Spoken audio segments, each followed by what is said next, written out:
Chris, I had to fight off. Chris, you just had one. I didn't say, I didn't thank you for your service. 4,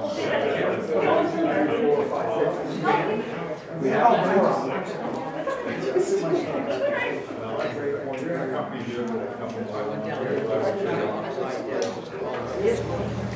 Let's do a call to order for the May meeting of the Beverly Airport Commission. Let's do a pledge of allegiance, please. I pledge allegiance to the flag of the United States of America, and to the republic for which it stands, one nation, under God, indivisible, with liberty and justice for all. Since we are on a hybrid format, we'll do a roll call. I also want to announce that it is being recorded by a member of the public. Mr. Vitalik, present. We'll go around the hall, say present. Mr. Relay, present. Mr. Doxey, present. Mr. Treffry is present. Mr. Henry, Kendrick, sorry, present. Mr. Henry, present. And Ms. Zubik, present. Well, welcome everybody. We're good to go. Let's do the acceptance of the minutes from the April 10th meeting. Everybody has a copy of them. I hope everybody had a chance to take a look at them. It was an extensive reproduction.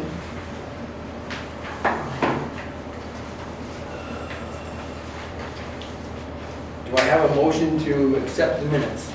So motion. Zubik, and a second from Mr. Kendrick. All in favor say aye. Aye. Motion passes.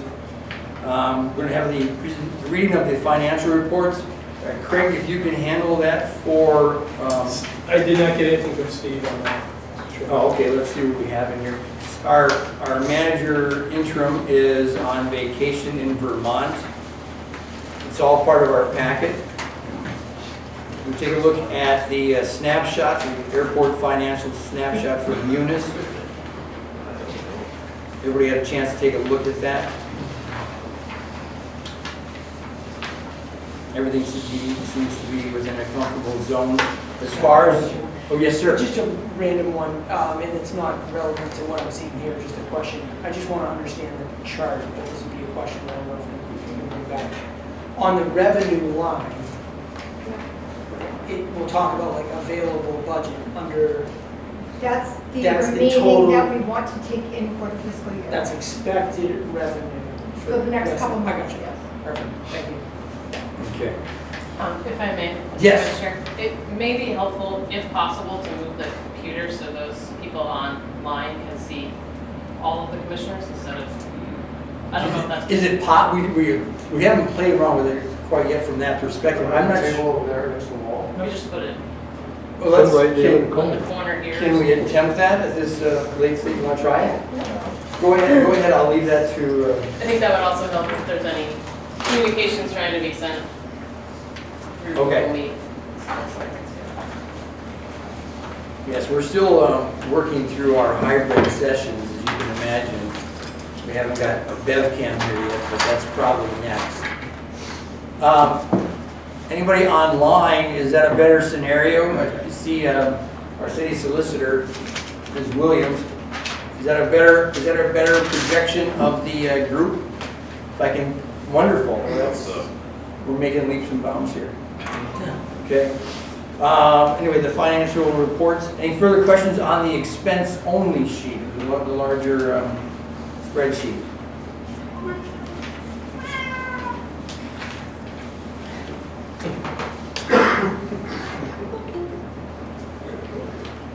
Anything at all, folks? Hearing none, I'm going to ask for a motion to accept the financial reports. Mr. Henry, thank you for the motion. A second? Mr. Henry. All in favor, say aye. Aye. Motion passes. And with everyone's indulgence, we have bumped up a presentation by the City of Beverly on the financial support of airport operations and the renovation of Building 45 and warehouse. So we're going to hold off on the ASG presentation as well as the airport managers, which ASG will be providing, and the chairman's comments. So at this point in time, we welcome the staff from Mr. Ailes, our finance director, can step forward. And sir, we're happy to have you here. Thank you. It's been a while, so, but I think you're going to find that this commission, as you know from correspondence with Ms. Zubrick, they're a knowledgeable group. So we're happy here to have you here, really. I think all of us are going to learn something tonight from the presentation. Great, yeah, and you know, I think I owe you first probably some apologies, because I think in a typical situation, we'd have a lot more back and forth correspondence over time, you know, and a lot of that typically would be facilitated through the airport manager. They would have a lot of this information at their fingertips, and therefore there'd be a much more kind of organic back and forth relationship, which, you know, going forward, obviously, we all benefit from.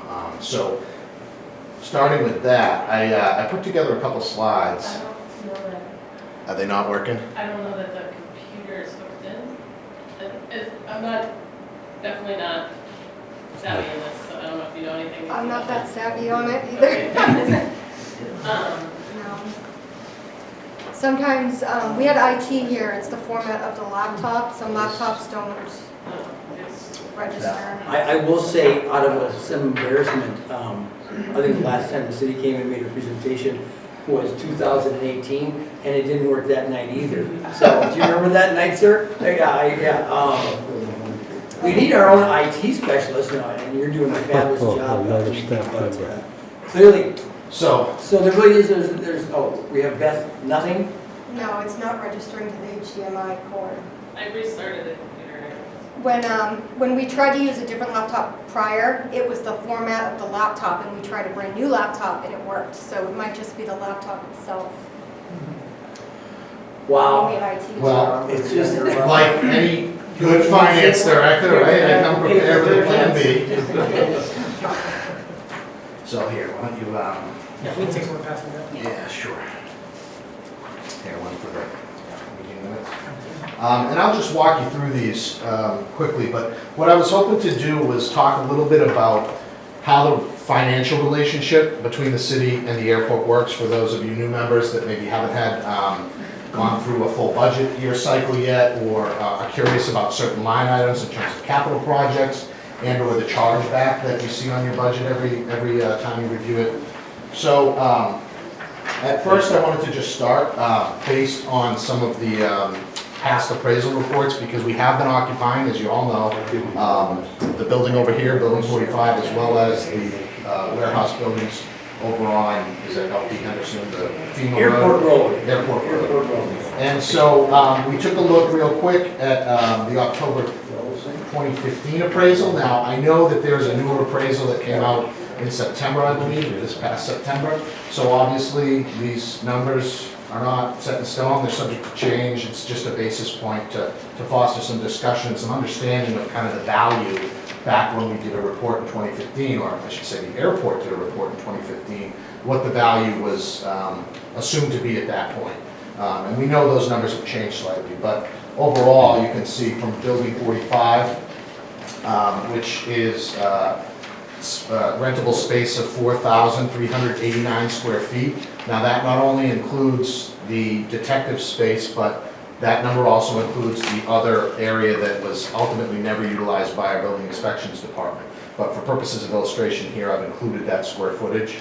At the then suggested market rate of $10.75 would make a year one rental rate of $47,182 for that space. Similarly, with the warehouse building, the 2,825 square feet of usable space at the then market rate of $12 per square foot gives you a year one market rate of $33,900. So that's kind of the basis point I wanted to point out. And the second slide here on the first page talks about the occupancy. We've occupied Building 45 since November of 2016 through August of 2021, which is 57 months. So I did a rough analysis, and I'll leave the backup sheets with you all to review as a package.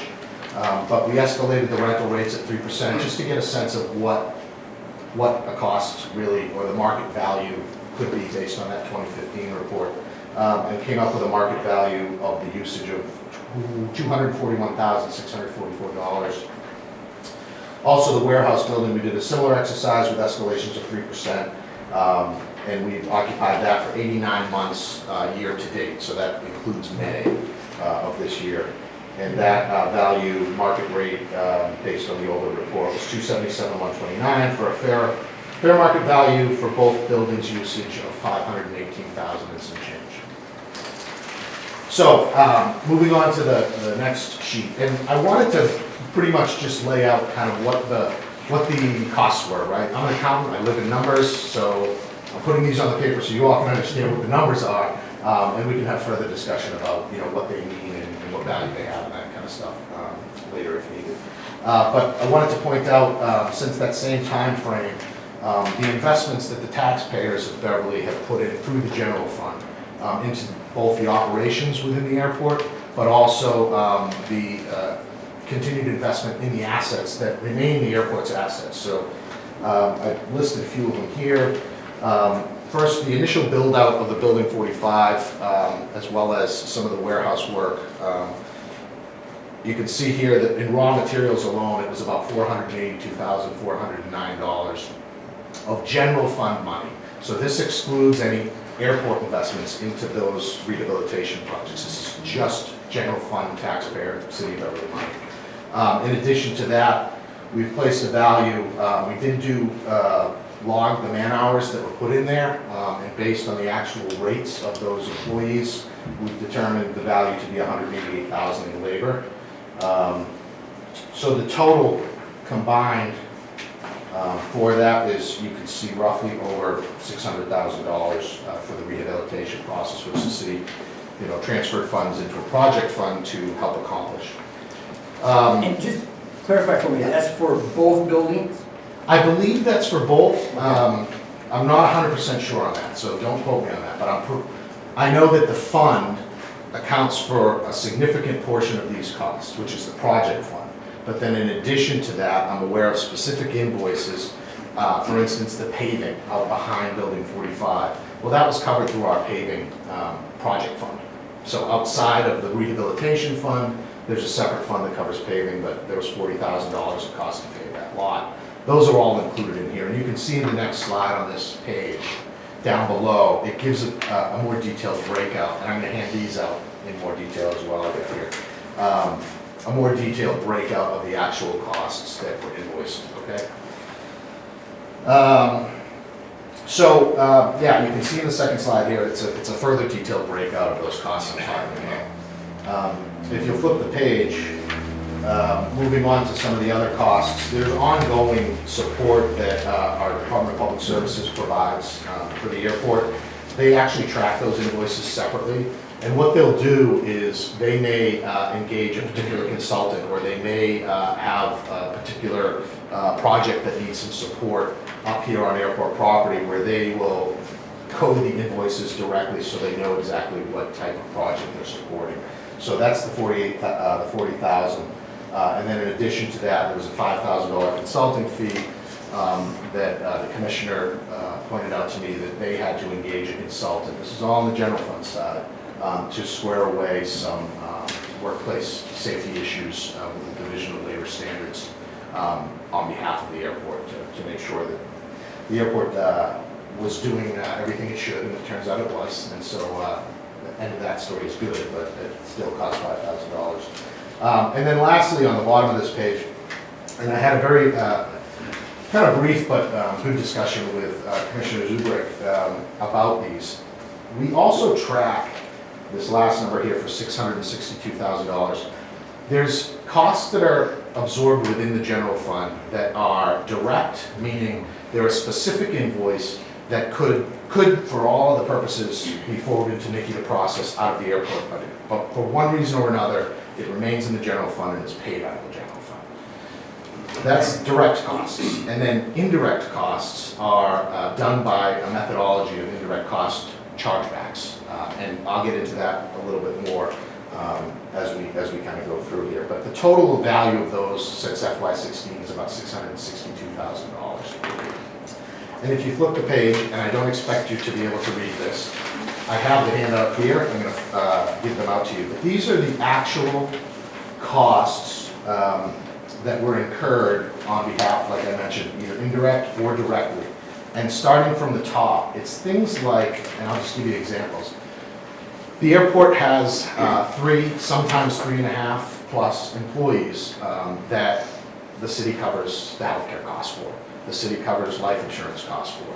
The city covers the outstanding pension liability for those employees. The city pays retirement benefits to past employees that have been retired.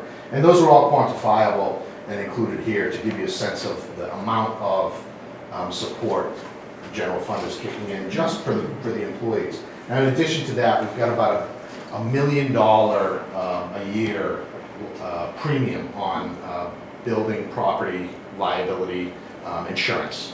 And that, we're working with the carrier to break that up to give us a more definitive cost breakout, but right now, we absorb it all in the general fund. So there's no real way of saying how much is attributable to this building compared to City Hall. But they're working on that and they're going to get that to us. In addition, we've had to incur costs for unemployment claims, various lawsuits, and I can't really read these that well, but payroll tax is another one. We cover that centrally. And so this is an attempt to account for that and show you exactly what the value is in that. Now, down below, the way that sheet's broken out is all the direct costs are up top, so we can kind of produce an invoice and say this is the actual cost. Down below within the box is what we call the indirect costs. And if you flip the page to the top of that, page 5, it gets a little more detailed about what indirect costs are.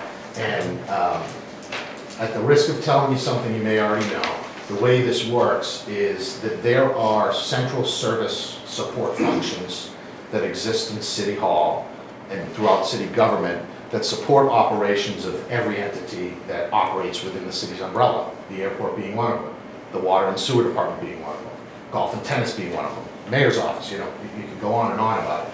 But this is a way to correctly allocate the portion of those central costs that are attributable to the various entities.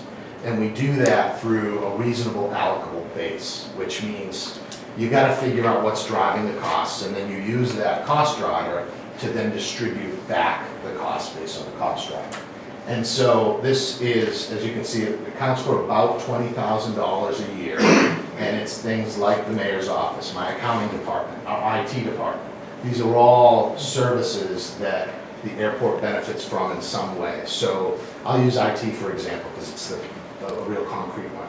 We know we support about 350 devices across city government. Well, we know Nikki has a computer and the airport manager has a computer. So that's 2 computers out of that 300 and some odd number. So therefore we attribute 2 350ths of the IT costs to the airport through this methodology.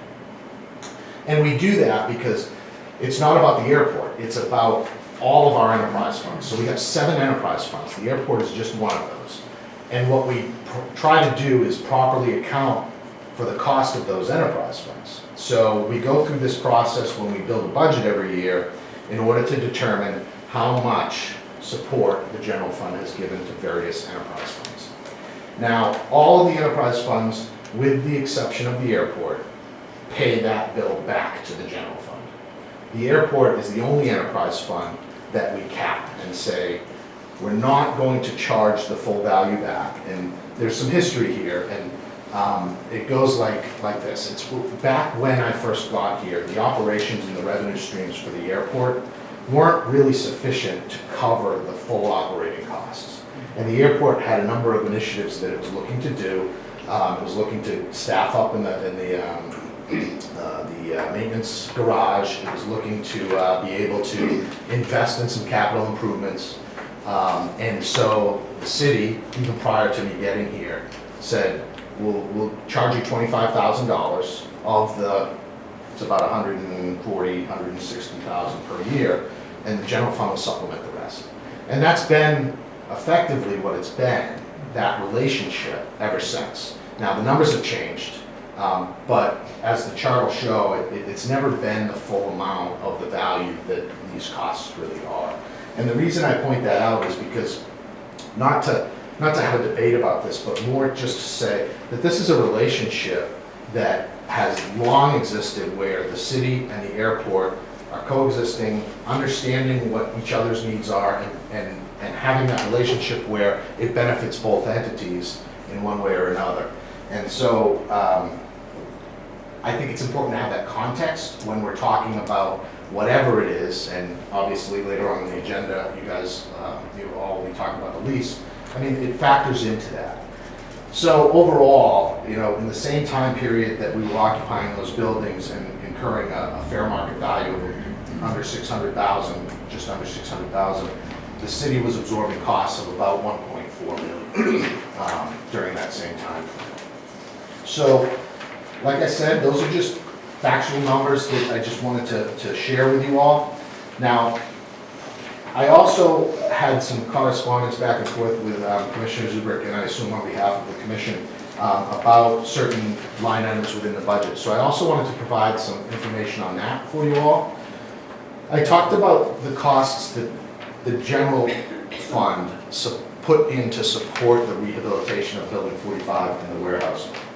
In addition to that, the airport put some of its money, the airport's an enterprise fund, so its money is kind of in its own bucket. And on 2 different occasions allocated some funds into the project fund to support those rehabilitation efforts. And so as you look on the top of page 6, this is an accounting of those deposits, if you will, into that fund. And you can see up at the top, when you look under the appropriation amount, it's about 160, I'm gonna do quick math here, I should have tallied it, just about $160,000, looks like one, yeah. And 48,000 of that was spent. So there's still $111,000 sitting in a project fund that is airport money and can be used for rehabilitation, either Building 45 or any other airport property. I believe the appropriation order said for airport property, so it can be used to rehabilitate any airport property. Similarly, there are projects that go on over time that the airport chooses through the commission, makes a motion, approves it. Nikki will work with us, or the airport manager will work with us to get communication before the city council to take funds from the enterprise airport fund balance and shift it into a capital fund to support a match component of a particular grant or a particular initiative that may be a priority of the commission. And so I've also provided here, I'm going to hand them out when I'm done, an accounting of all the projects that exist right now for the airport. And that reconciles back to, if you look at the past, I think it was 6 or 7 years we gave you in budget information. If you look back over the last 6 years, you'll see these amounts in the transfer to capital line within the airport budget. And that'll reconcile back to the particular projects that were supported by that transfer, and it will show you the balance in those funds as well. So you all can have a very broad understanding of what assets does the airport currently have and can utilize to their discretion. Okay. So I'll stop there and happy to answer any questions you might have or any specific comments or anything like that. Anything from anybody? Just after our conversation on Friday, I was very nice to have a conversation with you about it. The methodology for the indirect does completely make sense. The state runs on a similar basis. Now, just to clarify, on the bottom or top half of page 5, where it shows the amount charged via annual chargeback, and it says, I'll let Beverly get there for a second. Top screen, page 5, towards the bottom, $50,000. Yes. Is that where you're saying you cap it at 50,000 Yes. and do not charge us for the Right. remaining balance? That's correct. So you can see the grand total cost in this particular year. This is just an example, and I've got the history here. I think pass those along. in this particular year, there was $132,000 in actual expenditures. And I said before I do it when I build the budget. I initially do it when I build the budget to get a sense of what the overall budgeted chargeback would look like. But then I go back and reconcile, which is the sheet that's going around, for the actual expenses within departments. Because it's one thing if the solicitor, or if the mayor's office is budgeted at $500,000, and we attempt to charge back part of that $500,000, and that office only spends $300,000. Well, you really should only be charged a portion of the $300,000, not the original budget. So this reconciles all that back to actuals. And so the $132,000 is actual costs for that particular year. The $50,000 is the amount that is contained within your budget as it's called transfer to general fund. And that is a clawback, and we process that, it's accounting, we do quarterly, so we do it in 1/4 throughout the year. A follow-up question is, you said the airport enterprise fund is the only fund of the 6 or 7 that you have within the city where you handle it this way. Yeah. Am I correct in assuming that that is because it is a typical scenario within the 3,000 municipal airports, that's how it's handled? Or what is the reason, and if you can elaborate it once again, why the distinction for the airport? Or is that just standard procedure within accounting for municipalities with airports? I don't know how other municipalities handle their airport chargebacks. I do know the conversations I had going back, almost a decade now with the former commissioners. And it would be a discussion we'd engage in every budget season to look at what they were hoping to accomplish in the coming year and how much we could reasonably pull back to the general fund to offset the costs. And a lot of times the desire and the initiatives that they put forth couldn't be done if we were to pull back the full amount. And so in an effort to continue to understand that, the airport needs to grow. The airport needs money to put into match for the building of this new building. The airport needs to, put new fencing up or buy new equipment, things like that. The last thing we want to do is handcuff the commission so that they have no resources to do anything, And that was kind of the logic behind it. So it would really be kind of a year-to-year discussion. And so it was at 25,000, and then when some restructuring of the revenues were undertaken with the landing fees and the fuel service charges, additional revenues were coming in. And we said, this is great, you guys are able to do more, but at the same time, we're going to peel a little bit more back to help support the costs that are being incurred centrally. And so that's how it went from the 25 to the 50. And it's been at 50 for a little while. Last year, it went up to 62, which is a somewhat might seem arbitrary number, but what it is that's the actual amount of just the healthcare premiums. So we tied it directly to the healthcare premiums. Does that answer your question? Yeah. Yes, sir. Thank you. In layman's terms, the city brings in how much does the airport make versus how much the city helps in this year? Like in a simplistic way. Yeah, so the airport's operating budget annually is about 520, 530, I would say. I mean, you probably have the sheet in front of you that was handed out before, right? So, and the city's covering about a net, conservatively call it 125,000 a year, so 1/4-ish. 25% of operations are covered for the. They prefer not to, but you are. Well, it's not about preferring. If the airport was, you're not preferring, but if the airport was generating more revenue, that would not. We would revisit the discussion and yeah, I mean, like I said on the onset, a successful airport is good for the community.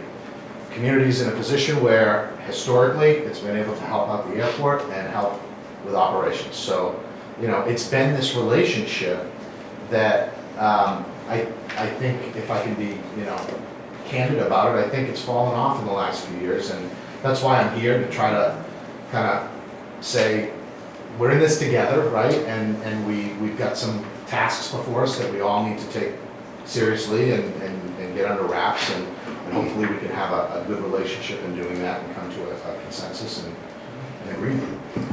I'd like to touch upon the evolution of the amount that is currently in the enterprise fund.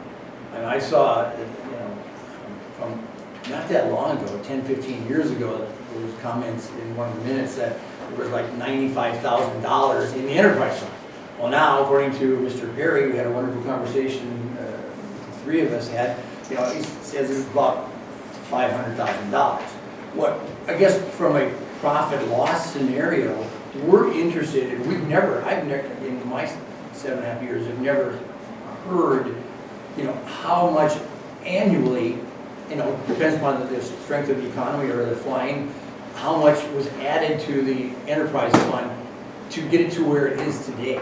And I'm just curious if you can expand on that a little bit. So there's three ways that you can add to that balance. You can underspend your expenditures in your budget, and that will turn that money back at the end of the year.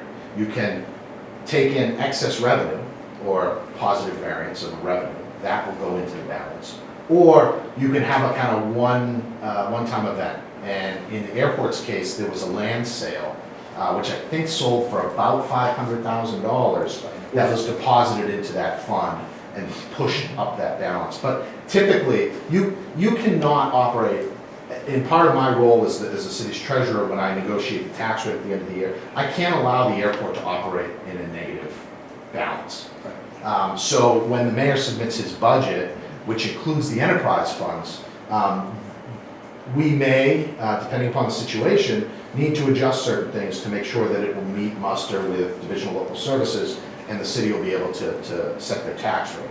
But in terms of a turnback, typically it's going up $30,000, $40,000 a year from positive revenues and under expenditures. I do have here also, if you wouldn't mind, this is the number you're referring to, which up top is noted as the airport fund. The enterprise fund. The balance as of June 30th, 2022. They certified this at the end of every fiscal year.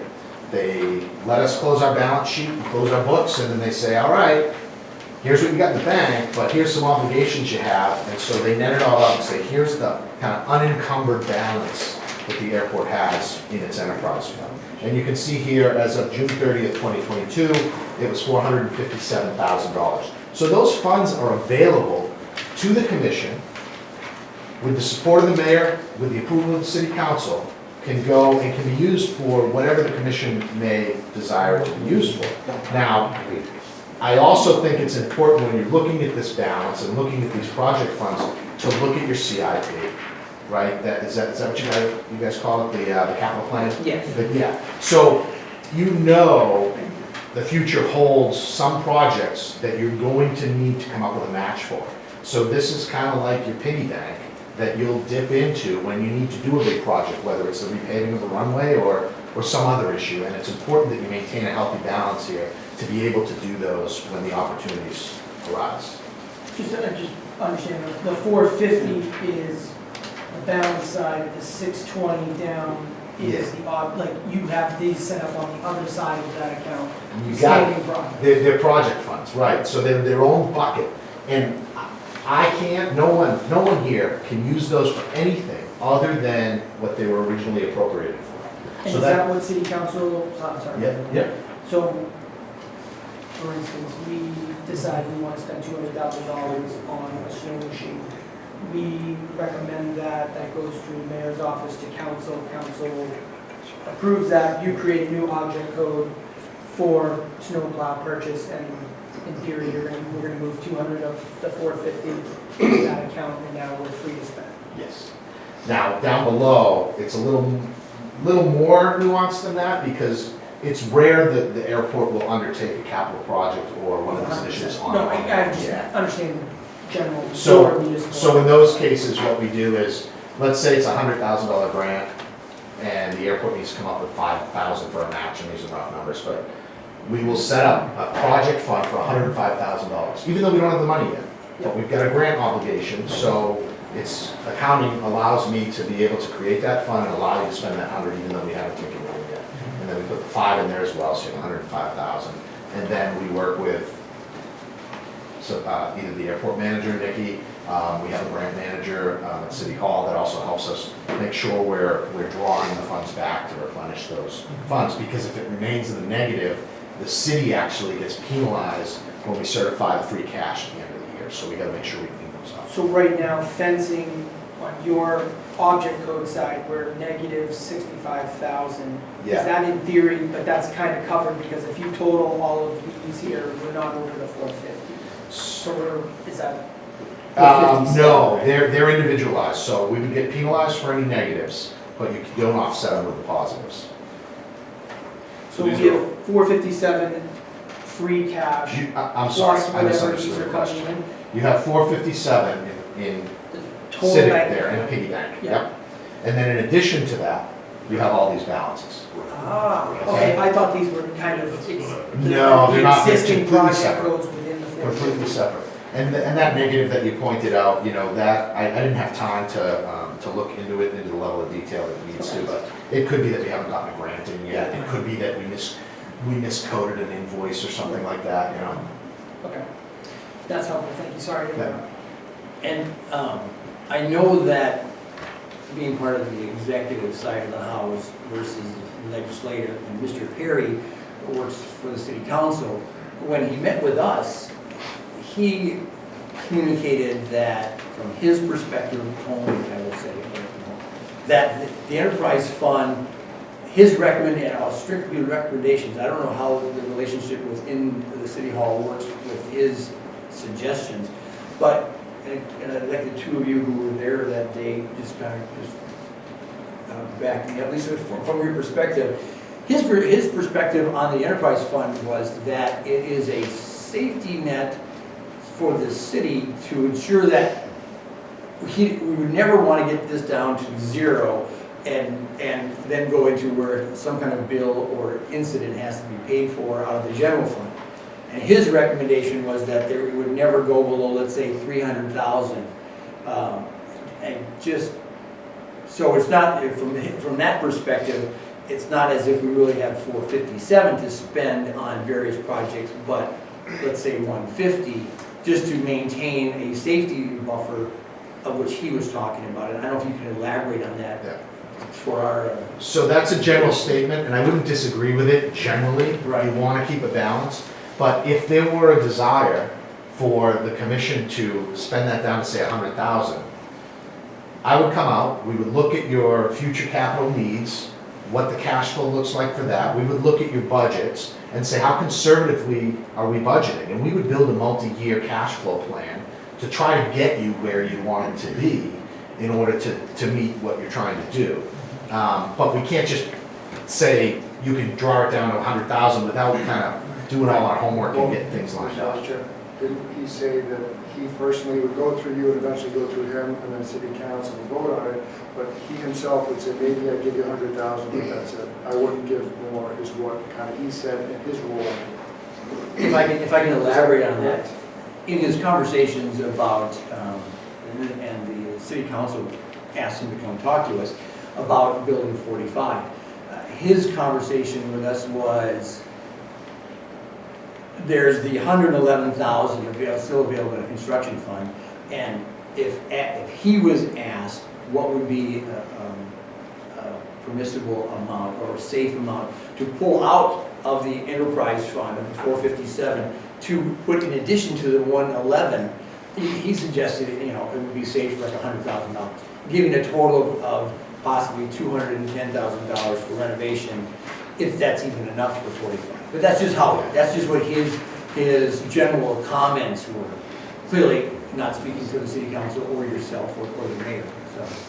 Yeah, I mean, I would have to kind of kick the tires on it with him, see where his mind's at with it, which we do all the time. Every time there's a recommendation from the mayor, he and I are, you know, debating it, sometimes nicely, sometimes heated. I will add, I mean, we were not actually pushing for any dollars, or we had no agenda regarding 45 at this time. It was just interesting to hear his perspective on the possible uses of the enterprise funds within the balance that we have right now.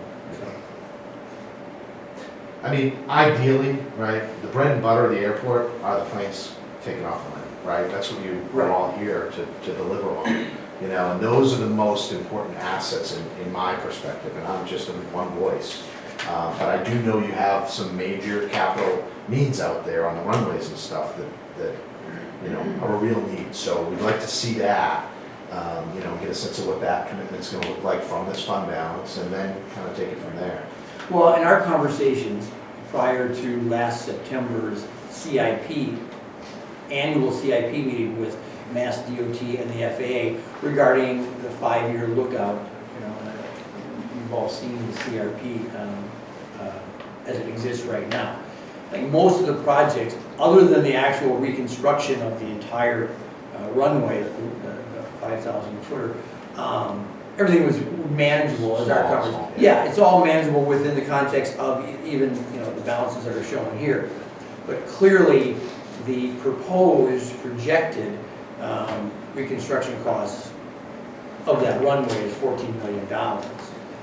So 5%? It was 5%. It was $600,000 at the time, and that was just projections. And you and I talked about what we would have to possibly do to meet that match, that 5% match for that overall project, which is probably, I would assume, the last time they did that runway, it was I think half that much, 35 years ago, and they even did $1.5 million repair, within 2 or 3 years ago. So that $600,000 5% match from the airport/city is probably the largest 5% participation by the city and the airport. So, and they do, as you recall, and just to share with everybody, because of the timing, and I think the absence of the airport manager in that meeting, they decided to push it back a year or two, just to allow the city time to, figure out what's the best way to handle that 5% match, because it is significant. A lot of other communities are doing it, even within Massachusetts. Our sister airports are taking on the same thing. We'll leave that in your capable hands when it comes to the time. Yeah, I'm looking forward to working with the new airport manager, so I don't know when he or she. June 5th. June 5th, so that'll be great. We can hit the ground running, looking at that stuff, reviewing it, getting out some multi-year plans and all that stuff, yeah. Well, just to help you, and I'm not sure if you know, Mr. Hannafin, during the interview process, he helped oversee and was interim for 6 months while they were looking for a new manager themselves. And they were going through a $44 million reconstruction. So he's well versed, and that was one of the selling points in his capacity to handle all of the issues, financial, including so many other things, just regulatory, on the field. So I think he'll be a knowledgeable partner with you as far as identifying how do we tackle that project. So I'm excited to have him on the field as soon as that baby's born, so whenever that is. Yeah. Soon, it's supposed to be this week, wasn't it, something like that? That's good. Yeah. Mr. Vice Chair, if I could. Sure, Mr. Mayor, welcome. Good to see you all. I'm trying to get here from another engagement and would have preferred to kind of introduce Mr. Hills, but he's a pro's pro and everything that he shared with you is spot on. A couple general comments, and then I want to just help to answer the last couple of questions with a bit of perspective. So first, thank you all. Whether it's your first, second, or third meeting or 7.5 years, thank you all for everything that you're doing here. As Brian said, the relationship is obviously got to be symbiotic. We're the sponsor. The airport and the city really are one. For the most part, you're Beverly taxpayers, and what we're talking about, whether it's general fund or whether it's generated here, it's all part of the set of resources to make this place all that it can and should be. We got the letter from Mascot Aeronautic. We are really focused in on trying to get this lease nailed down. We're all trying to get to the same place with that. Didn't necessarily expect it to be here and now in May of 2023. One of the things that I thought and hoped is that we get Mr. Hannafin in and get his legs under him with all this. But nonetheless, we thought it was important to be here tonight to make sure that that I say to you, let's get this thing nailed down, because none of us are going to fall down on the responsibilities to the airport and to our all of our constituents. Mine as an elected official, yours as volunteers in this position to make sure that we get this done. Then to the, some of the thoughts of the questions about the city's subsidization of the operating budget and the enterprise fund. We recognize, we've been at this is our 10th budget? Or year 10, I mean, we came in midway in a budget year. But, we had hoped in the first couple of years of going through this, the airport enterprise fund and putting the operating budget together, we had hoped that it wouldn't be so long until the airport was really self-sustaining in generating revenues. I think, there's a lot that we can look to, including, 3 managers in a brief period of time, and a master plan, which I think has been a really critical piece to this, and then a once-in-a-lifetime pandemic. But, nonetheless, we are anxious for the day when the airport is able to generate enough revenues to be officially in the black on the operating budget side.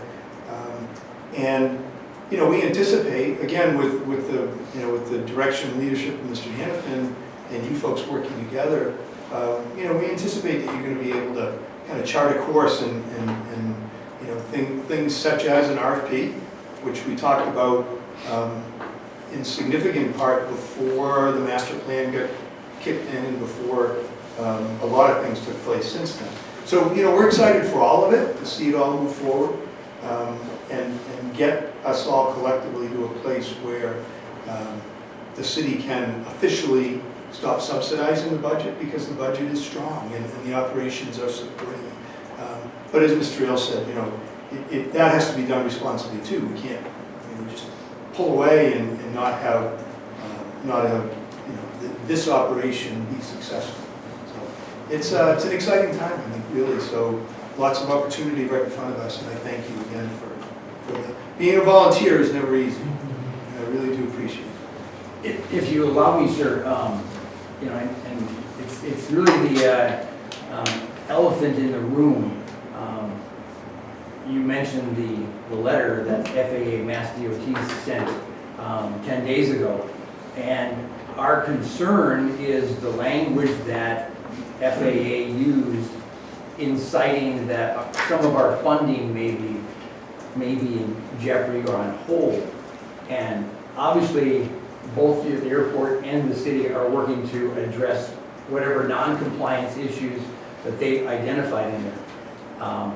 And I do want to say, as far as the lease negotiations that have yet to occur, I know that the hardest part for the city is the requirement by federal regulations that a sponsor has to pay fair market value for the use of non-aeronautical land. And there's a period there. With all, I do not wish to minimize at all the significance of what the city does for this municipal airport. Now, there are 3,000 municipal airports in the country. All of them have a sponsor. I assume they're all operating on the same premise for the most part. I'm sure some of them have worse, municipality, abilities, and some may have different ones on the other end of it. But everything you guys do for this airport and all of the indirect costs that you participate in and make happen and expend on behalf of the airport are relevant and appreciated across the entire country. All the airports, I'm sure, are appreciative of those expenses that are incurred by the municipality. But we all know that this airport generates, according to the state, $35 million of economic benefit. Like you said earlier, the airport is a benefit to the community. I'm just going to say it again, everybody on this commission knows full well what the federal regulation is that I just quoted. And it is written in stone. We have been trained by Massachusetts Airport Managers Association. There's been a great deal of information that they've been able to provide to us. And all of us also know the significance of what the FAA wrote in that letter. And I just want to say, as we move forward in these negotiations, which obviously a lease has to occur, but a lease that comes before this commission that does not comply with federal regulations regarding the use by the sponsor by for non-aeronautical land is going to be a problem. Because they have cited that we are both non-compliant with the airport revenue plan, and the only way to get compliant is to ensure that we follow that federal regulation that requires fair market value for the use of that land. And that's all we're asking. We can negotiate, we can discuss, if there's monies that still needs to be recouped by the city for whatever the investments were for 45 and the separate project of building 43, we're more than happy to discuss that. Like I said, the airport is growing and thriving, at least we believe from a financial perspective, based upon the annual operations are growing. So I think we're in a position to use some of these fund balances to assist in any way. But I'm speaking for all of the commissioners because we all know what the regulation is. That's something that is unfortunately been told to us is it has to be non-negotiable. We can discuss anything else you want to, but fair market value for the use of that land is a requirement as outlined by the FAA saying you're not in compliance. So I didn't necessarily want to get into the weeds on the negotiations for that lease, which we've been trying to get and you've been trying to get for 7 years. That's why obviously the FAA finally came forward and said, enough's enough. Right. And I will say I'm happy that this is actually from a Part 13 informal complaint. If they so choose to move into a Part 16 complaint, the remedy and the resolution of that is painful to contemplate. And I hope that the FAA will be satisfied at our attempts to get back into compliance. Because if we go into a Part 16, and I can read we've got the chapters. The verbiage in a Part 16 resolution is going to be incredibly painful for this airport and the city. Because I don't know if the city solicitor has discussed, obviously, but there are penalties that are 3 times the amount of the payback that they identified in this letter. So I'm hoping that we can have some understanding on that we are limited in what we can do in the face of federal regulations. And I will ask, I know I have so many pilots on this, we have so many pilots, commercial as well as private. I also have business owners that operate under federal regulations every day in the flight schools, and the tower, Mary's operation. None of us have the ability or the authorization to pick and choose which federal regulations we adhere to and which ones we ignore. And based upon this letter, we are not in a position to ignore the requirement to have fair market value for sponsors' use of non-aeronautical land. So I would say a couple things, Mr. Vice Chair. Thank you for the thinking. We fully intend to work in compliance with the FAA, and we'll get to a lease. And it won't be me negotiating it. I don't have the expertise. We have outside counsel ready to sit with whatever number of folks, or however you folks choose to put an individual or group forward to sit with that person. So our intention is to get it done and get it done quickly. Well, thank you. That's reassuring. I'm hoping that the FAA will be impressed by our efforts. If I may? Sure. Vice Chair? Yes, sir. Ma'am, sorry. I just would like to say that we're all in agreement with respect to what the regulation says. I don't think there's any dispute about what the regulation says with respect to fair market value. And we have started the process of trying to come into compliance, and we can all work together to get there. And as the mayor just alluded to, we have retained outside counsel that will be able to work with the commission and whoever the commission puts forward to come to a resolution. And I appreciate that. And if there's anything that the commission can do to assist the city in addressing, as itemized by the FAA, we are more than happy. And obviously, it is critical that we assist in any way to make sure that we get in the FAA's compliance. So I'm just offering whatever information you may need from us. Well, we will, right, we will need to be working together with whether it's individual commissioners or another entity to be able to come to an agreement on the terms of the lease. Okay. What are we, what's coming around now? Oh, that's the last couple pieces of information I promised you that I Okay. referenced in my presentation, which tie back to the actual transfers. Is there anything else you want to add on these, or is this? Or No, I mean, that's it, it's just a more accounting. Okay. Well, I know there are several people on here that love the award accounting, so. I apologize for that. Yeah, absolutely. So, in theory, we have these funds available. If the commission, I'm assuming we're gonna, if you haven't already, we're gonna be starting the fiscal '24 budget process for the airport. And let's just say we come up with, $100,000 request for something. Does that, if it were a one-time capital item, we would approach, that's something we would build into as a separate request. It's not gonna come in. It wouldn't come in your necessarily operating Right, budget, it's not right. coming in the operating budget. How that would work is there's actually a time constraint that the state imposes. So when June 30th happens, this savings account goes away temporarily. And they won't let you touch it until they recertify the new fund balance.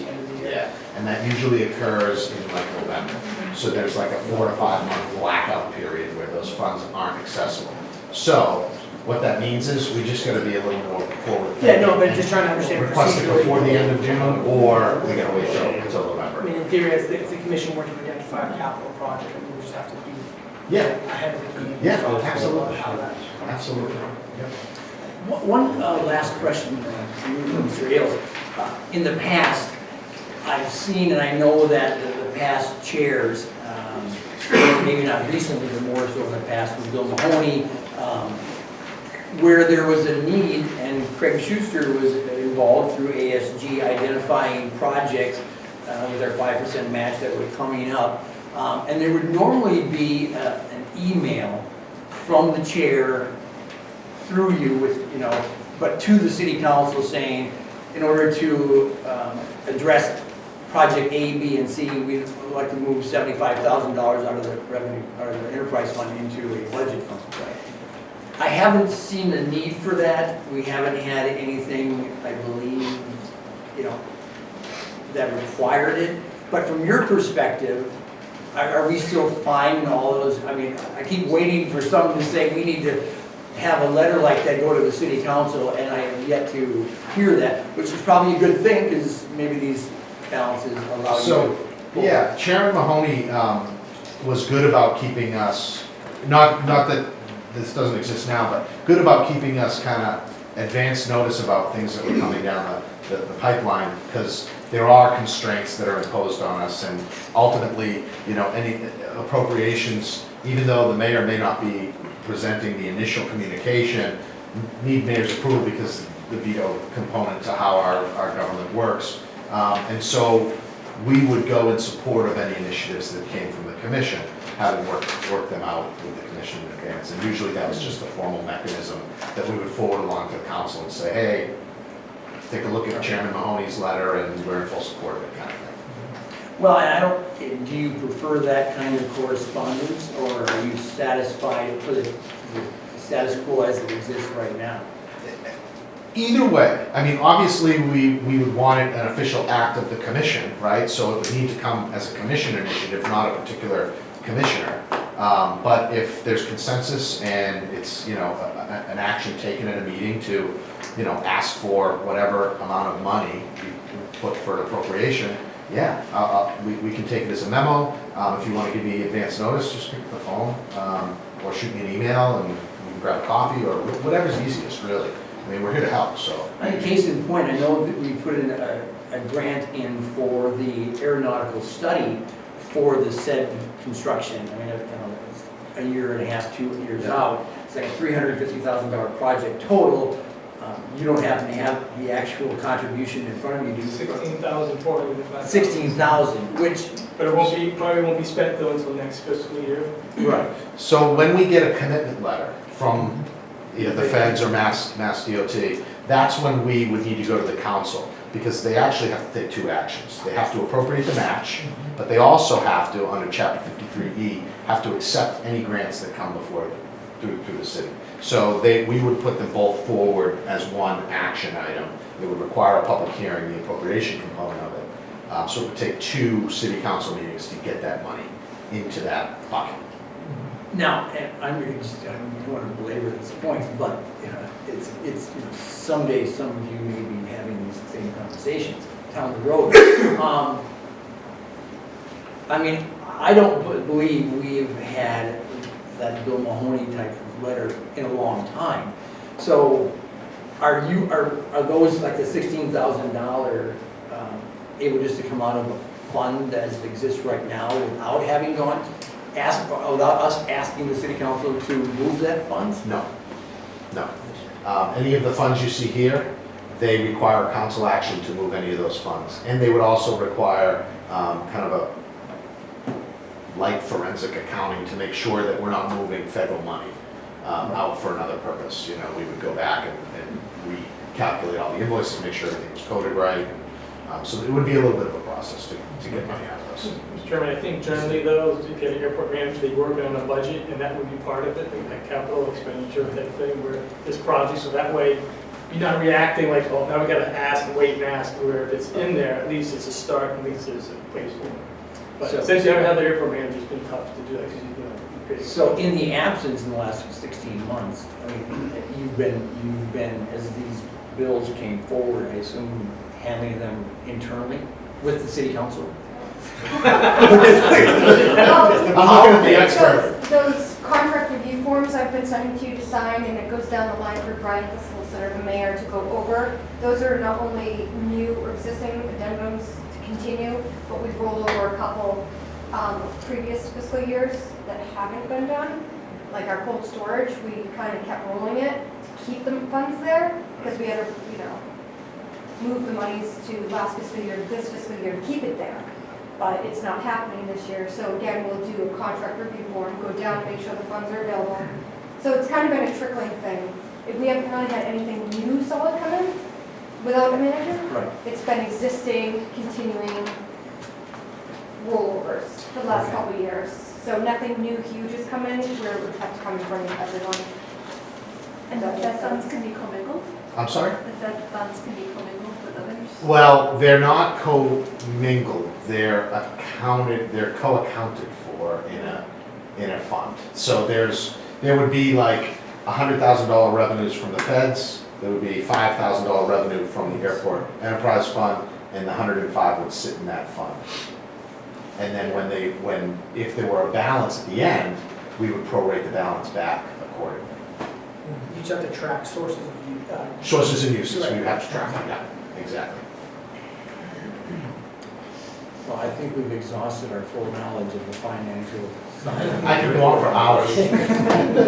Thank you very much for the presentation. Thank you all for having me. Mayor, thank you as well. Is there anything else that's part of it? Wonderful, okay. And I will just say once again, your contribution in the entire city is greatly appreciated. I don't want to get too over the top, but, I believe that this country has the most robust aviation, complex in the world, and it's the municipalities, there's 3,000 of you that contribute and carry the weight of making aviation happen. And we have so much of the public out here, they actually, from private business owners to the tower and to people who are interested in the airport, the municipalities carry so much across the country to make aviation work. I know the locations that you guys fly in and out of and participate in other areas of the U.S. economy, it all comes because of the municipalities assisting aviation to make it all work. So it's not taken for granted by any stretch of the imagination. So, thank you. Thanks. Thank you, sir. Thank you. I will allow questions, Mr. Zuber. You will allow it? Well, listen, I'm surprised. I'm very Well, no, good, thank Is you. this a comment? Yes, Okay, we'll hold off until. it's a comment because I think Well, this sure. presentation was excellent, but it omitted one significant portion of what benefit does Beverly get from the revenue that's being collected for the land and the use of the property to the city of Beverly. That's the one thing that I'm missing. Everything else seems fine. That's a great presentation. I would leave that for you to either address with the director at a later date, I or will. go through the Danvers if they're able to give you any information. I But just- we're gonna go ahead and move forward. I applaud your curiosity from the financial. Curiosity is endless. Okay, thank you so much again, Mr. Ailes, thank you for your presentation. We're gonna go ahead and move on. I'm just curious. 7 I'll be quick. Okay. Craig Schuster, Yes. Airport Solution Group. Yes, thank you, Mr. Chairman. So the airport master plan, as you know, is completed. She printed up a hard copy of the actual airport plan sheets and actual master plan. It's in the airport manager's office. I know it last Thursday, so if you want to take a look at that. TV. So really the next step now, since it's done, we're going to close out the project. It's just, you see, they're going to do an FAA and last step. And we can get that out this one. The other project is the aeronautical study, as we've been tracking that for 1634 and 927. It's just the next step for 1634. Right now, we did an independent fee estimate, FASG, and your independent fee estimator, and we negotiated a fee that's been accepted. We prepared the Can we get the door? Thank you. prepared the IP letter to the FAA, so we also prepared the MassDOT FAA grant applications, and those were submitted on May 1st. So at this point right now, the only thing we have to do now is just wait for the FAA to issue their grant offer to you, and that's probably expected in July based on past experience. So it just takes time. So right now, we're not going to do any more work on it until we get that grant in place, and then we'll start working. And then finally, the cold storage, when Nikki referred to that earlier tonight, that's been on hold. I have not had any indication from MassDOT Aeronautics about pursuing that right now. And I know it's been on here. I don't know if we want to still keep it on here. That's the commission's choice. Not the only airport who wants cold storage that MassDOT has not got back as far as funding there. So that's pretty much it. That's going on. I don't know if anyone has any particular questions on these projects. Happy to ask them. Any questions, folks? Nothing? Okay. So if you want to put on your next hat as airport manager. Yeah, so I'm just going to read this in for the record because Steve is on vacation, but he did send me an email with the information. So, Beverly Airport Manager's Report, May 2023, May 8th, 2023, Airport Commission meeting. Pavement repair update, runway and taxiway repair commenced in April. Along taxiway Bravo, multiple joints were saw cut and repaired to maintain a smooth surface. The marking / painting, runway 1634 and run-up area 34 were repaired and cleaned. Partial painting on runway 34 started to stop due to inclement weather.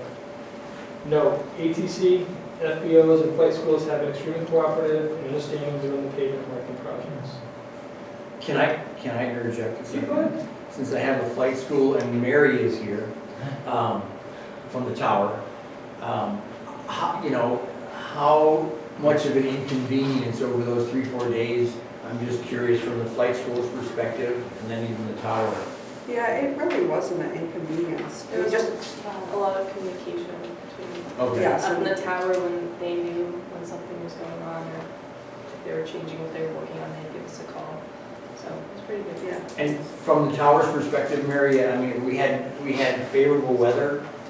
I mean, as far as crosswinds, it might have been problematic for operations. I don't remember, honestly.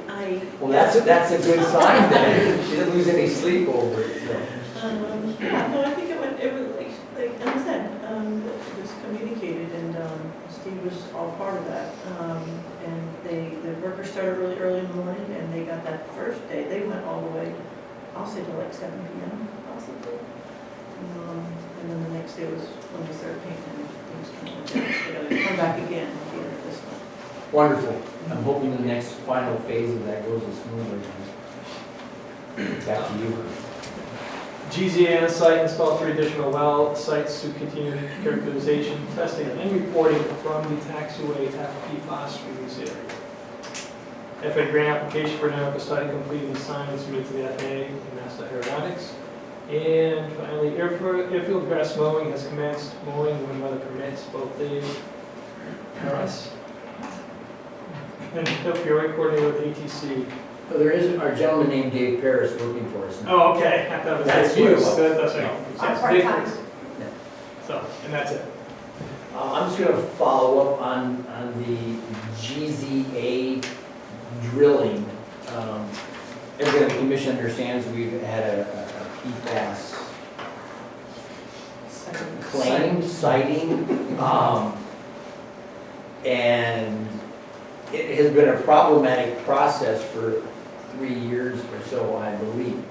The airport manager, Guillaume, was working on it, try to get the city involved. I bring it up now because there's another phase of it that I'm being told is like a $70,000 cost. And at some point, the city got involved from DPS, Michael Collins, and we do have environmental legal counsel through Anderson Tree Ring, giving us some advice on it. But at some point, we're going to have to address with the city, because I don't have the full knowledge of what transpired with when the previous airport manager was here. There was some initial costs of the initial run up, but that's a large amount, $70,000. So that's something in front of us, but I don't have a full grasp of the scope of what it is. But it's a large enough figure to catch our eye. Is this an EPA issue, or what is it? It is a DEP, and again, as far as when this process was, when it was identified, through what kind of testing, I don't have the full knowledge of that. If Steve, I know Steve Rowdy has been very active with some of the players, following up in the footsteps of his predecessor, he's going to call Julie on that. But yeah, so I don't have the full scope of exactly what date and when it came to, when DEP got involved, what kind of environmental protection agency oversight requirements. But before we go forward and sign off on anything of this dollar value that I just quoted. And that's without any matching funds from the FAA or? And It hasn't again, been obtained. yeah, I don't have like, full knowledge of what is actually, I think we as owner are the responsible parties. right. But I will tell you, There's any cost share, there might be, but that's not the conversation we've had today. There's not a lot of. well, I was months ago, I was reached by Beverly's state rep, Mr. Paracelli, and he said that he thought there were some state funds available. Right. At what level, I don't know. And I gave him some names of people that, and he charged off, and I haven't heard The back. problem from is him. if you fund it, then the feds won't give you money for it. You have to let them know before you put the money on. Okay. So, Well, obviously, we need to get some more information on this process. Anyway. And then the airport manager. Yes. Is that it, sir? That's it for me. Okay, airport manager. Chairman's comments. We'll start off, I will say, I have on here election of officers. We need to have a chair and a vice chair. It is an annual election. I will say I took, as I was the chair, vice chair when Scott DeLay stepped down, and we just continued on with me as the vice chair. I was comfortable with filling that in, but in December or January, I believe we should have had elections to fill both of those seats. And it's come time to do that. I just think we shouldn't delay any further.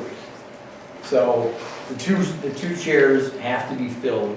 I will leave it to the commission to make nominations. We'll do the chair first and then move on to the vice chair. And before we make any nominations, does anybody have any comments or questions? I'm just wondering, just being so new and having so many new commissioners, is there a possibility to delay this? And is there an option to have like even a meeting in between now and the next second Monday of June to accomplish this? Just, I mean, I don't know everybody that well. I don't know where everyone stands. Right, so I feel like They're all brand new.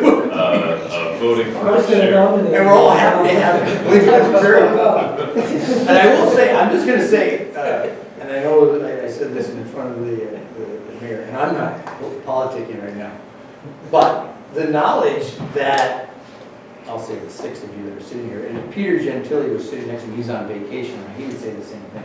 This is the strongest commission. Well, Mr. Henry, you've been here 5 years, right? I will say this is the strongest commission of knowledgeable pilots trained, FAA knowledgeable flight patterns that I've been involved in. So I just Sounds like you know that it's well, I'm just saying, you can say something yourself, but I don't, you know, I'm not, personally, I'm not comfortable, and we should have done this in January. You know, you can identify who you want as, you know, chair. Another month or 2 weeks isn't gonna make you know anybody any better, my opinion. I don't like the idea of delaying this process, we're already 4 months behind. I would yield to my senior colleague, you know, any perspective on? I think we should talk about it. I think if the, You can make a motion that we can discuss. right, but in theory, I mean, would an interim situation, you know, be something we want to talk about? I'm for moving ahead with something, I think. Tonight, you mean? I'm not opposed, I mean, we should talk about it. If we don't come to a decision tonight, that's fine, but I think, to your point, I think it's a priority. I think we've got to get it done. Right. Is it something that can be done in 2 weeks or at the next meeting? Is that something that's available?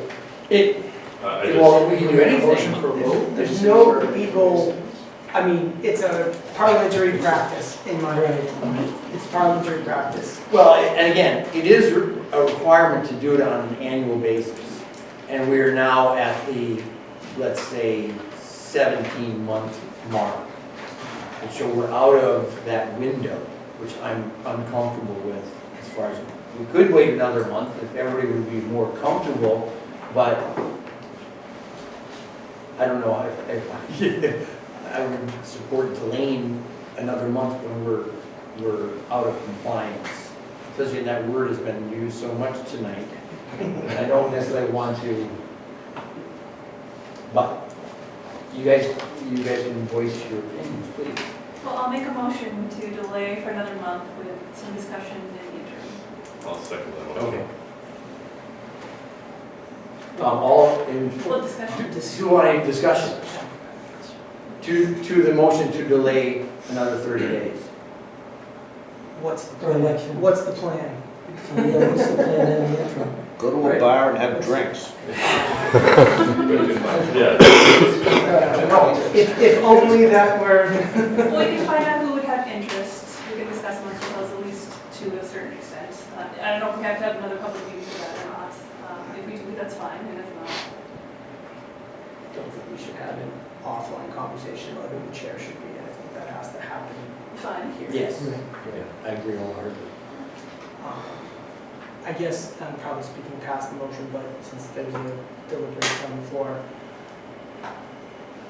you know, of us, we've got you, me, Peter said he wants out at some point in the not distant future. So the reality is, people who have attended more than 6 meetings, there's only 3 people on the commission. Right? So, no offense, but I don't think either of you are going to be the next chair of the commission, right?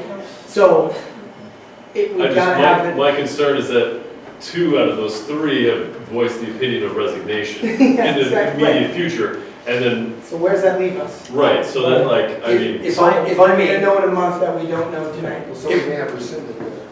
if I may, and I will tell you, and I've made a public statement in the past. I did a week ago send a letter to the mayor informing him that after quite some deliberation with my family and my ability to put aside some personal projects that I really wanted to focus on in my thought process, I informed the mayor that I rescinded my resignation. My term is up, my 3-year term is up in December 31st of this year. I informed him that I fully intend and hope to continue on the commission at least past that date. I have no control over whether he extends me, but I told him I want to stay on the commission at least until that date. I will say in front of you now, I have no intention of leaving the commission on January 1, because I believe there are some things that are unresolved at this time. So if your concerns were that, and Peter, both of us together a year and a half ago voiced that we were only staying on the commission to see something positive happen to Building 45. And again, in connection to the conversation we had with the city council's budget analyst, I think Building 45 is problematic. Even the $200,000 probably isn't enough for us to do it on our own. But there is the option of looking at that property. I'm more than happy to stay on another 2 years if necessary, if there's a real chance that something is going to happen. So I made that commitment and rescinded and the mayor responded today, and he said, thank you, I received your letter, your notice. And then went on to give me some other instructions on other various things he wanted from us. So are you both saying that you're interested in those positions? Well, I am, yes. If it is the wish of the commission that I continue on as either the chair or the vice chair. But I was the vice chair for 4.5 years, and I was in the dark of everything. I will tell you that my perspective. The vice chair, I came out and just signed documents once in a while because the chair was too busy in court somewhere. So that's one answer. Excuse me, could I make a comment? Yeah, I would, briefly, sir. It'd be very brief. Is there anybody up there that would not want to be either the chair or the vice chair? So we've already eliminated 4. Well, 2 meetings in, so. Yeah. So I'm not qualified right Help now. people sort of feel a little better about the potential that it's sort of a smaller pool, and maybe waiting a month wouldn't really be productive. And I don't, go ahead. Sorry, Mr. Co-Chair. And the other thing is, when are this elections happening again? How many months from now? I would say we do it in January. Right, so that's. Yeah, sure, It's a short term. It's a short term, but I wouldn't want to, we cannot wait 6 months and wait till January. Even if this is a shortened term, we need to fully establish chair and vice chair and have them available and fill it. We'll be able to solve it tonight. Should we call on the motion to push it for a month? Okay, all in, Or we can backtrack from that and from what we just indicated with Pam, move forward with the vote. Or I can withdraw. are you saying you wish to withdraw at this time? Waiting for another motion? Okay, I'll withdraw the motion. Okay, the motion's been withdrawn. Is there a motion to proceed with these? motion to proceed. Okay, Mr. Vitalik and Nobody Mr. wants it. Lake, seconded motion to proceed. All in favor, say aye. Aye. You can raise your hand if you want. Okay, so, And this is We- normal practice without a commissioner missing?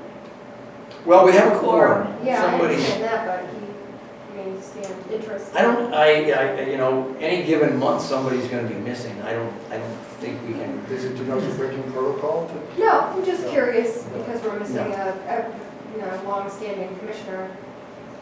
Right. Yeah, just Vice curiosity. President. Again, I took that into consideration, but I mean, you Yeah. know, I had no idea, by the time said he wasn't available, but Yeah. I just think it's worth moving forward.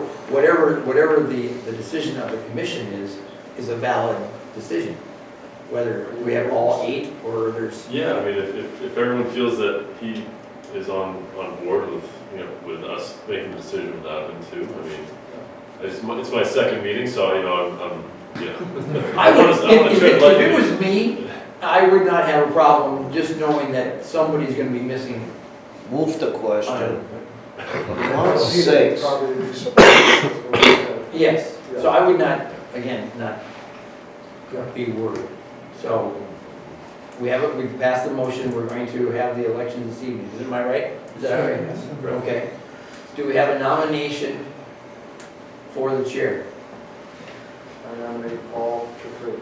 A second. Okay, Mr. Doxey is a motion, and Mr. Kendrick. Am I saying Hendrick? Yeah. It is Kendrick. Getting us like morphed. I got it. Yeah, we're more. I feel like I'm in the first day of school. So, anyway, so, okay, all in favor of Mr. Doxey's motion of Mr. Treffry taking the seat as the chair, say aye.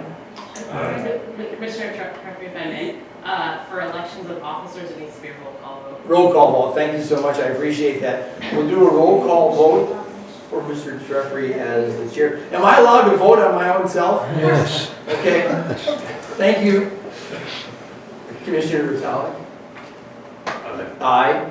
Mr. Relay? Aye. Aye. Mr. Doxey? Aye. Mr. Kendrick? Aye. Aye. Mr. Henry? Aye. Ms. Zubrick? Aye. And I'll vote aye as well. So, thank you very much for that vote of confidence. Now for the vice chair, Okay, I nominate Mr. Henry. Mr. Henry. I'll second that. And we have Mrs. Zubrick, motion, and a second by Mr. Doxey. We'll give you a roll call vote. Ms. Zubrick? Aye. Aye. Mr. Kendrick? Aye. And you ayes. Mr. Treffry is aye. Mr. Doxey? Aye. Mr. Boulay? Aye. And Mr. Vitale? Aye. And Mr. Henry? Aye. Aye. Unanimous. So, well, thank you very much. Now let's move on. Okay, I will just give you the chairman's updates since our last meeting. It's a very shortened list. I will tell you, approximately a week ago, I had a tour over at the new Excelis facility. Mr. Tom Ford, who is well known, he rented, he leased land on Airport Road for many years, and then he bought that corner lot. But he took me through the new Excella building. There's going to be 55 employees there, and I actually met some senior leadership of Excelis. They were talking about, you know, what's going to be inside the building. But he gave me a nice, wonderful tour. They're excited about that opening, 55 employees. Now, that's a perfect example of new growth. And I keep watching the city council meetings, and they keep talking, they want new growth, new growth, new growth. Well, there's an example of new growth close and near to home. So I will tell you, Mr. Ford also voiced an interest as a developer in getting some information on Airport Road, along with the other developers that have spoken to me and the commission regarding the development of that. I'll move on to last week. I also had a 40-minute presentation in front of the Beverly Chamber of Commerce's Government Affairs Subcommittee. There were 12 people there. 2 city councilors came, and they both said they came because they heard that the airport vice chair was going to make a presentation. They were very receptive. Obviously, from a business perspective, they were interested in the possibility. And I showed them 20 slides. Most of it was historical images, some shots. Basically, they came right from the master plan, which were very useful. Almost all of them came from the master plan. They were interested in how many hangars there were. Also, what kind of business are on the field, along with what kind of business corporate travelers use the airport. I really said, I really don't have any information on that. We do have the FBO here. I said, it's really more of a question, like who uses the airport? I said, they don't check in with us, but they come from all over the country and international travel as well. So it went very well. I will add that I got a call afterwards from Lutz Developer, Real Estate Development. It's Hendrick Lutz. They're downtown. They have a commercial real estate portion. They were showing interest as well, wondering if an RFP was going to come out. And then I got a phone call from one of the first people in the meeting was a friend of a restaurateur who on Thursday I'm coming out and they want to see the inside of what's left of building 45.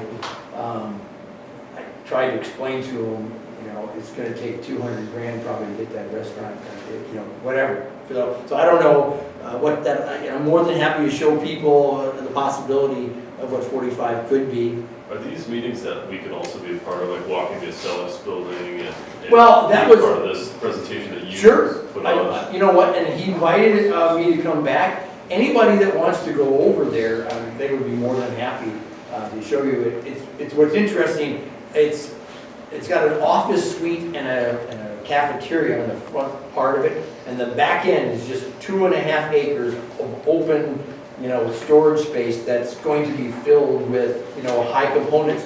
Accelis is getting into the chip manufacturing, and this is going to be part of that logistical process of handling that. But I can ask him. No, I'm not like not Accelis specifically, but just in general when there are like walkthroughs, like where you have the opportunity, if we could be included in that. And Thursday, like the Thursday meeting, I would love to if I have. Yes. If I have and I pushed it back to 11:15, and they were very accommodating because 3 of us, myself and the mayor has called for a. Now this meeting was scheduled prior to the FAA and Mass DOT letter. He arranged for a meeting on Thursday, May 11th at 9 o'clock in the morning in his offices with myself, Mr. Doxey, and Mr. Henry. And those were his choosings. I thought that was interesting. Along with Mr. Perry, he wants, you know, so I don't know what that conversation was going to be like. It was all arranged prior to the FAA letter of non-compliance and all before this presentation tonight and his coming out here. So I assume there's still going to be a meeting, but I think the nature of it is going to be dramatically different than what I assumed was going to be a communication with Mr. Perry.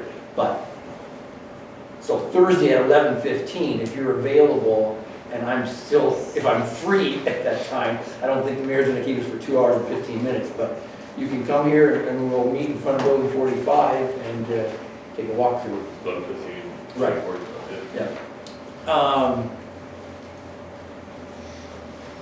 Following that, I will say, you know, in a public setting, I had a Zoom call with Anderson Krieger. Let's see what I wrote here. Anderson Krieger returns regarding the lease for airport road use on DPS.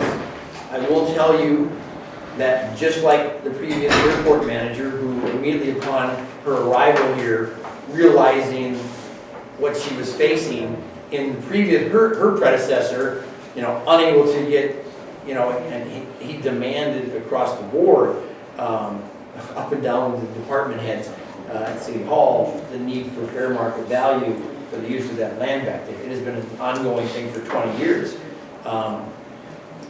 And I followed her steps and reached out to Anderson Krieger and said, listen, we need a lease.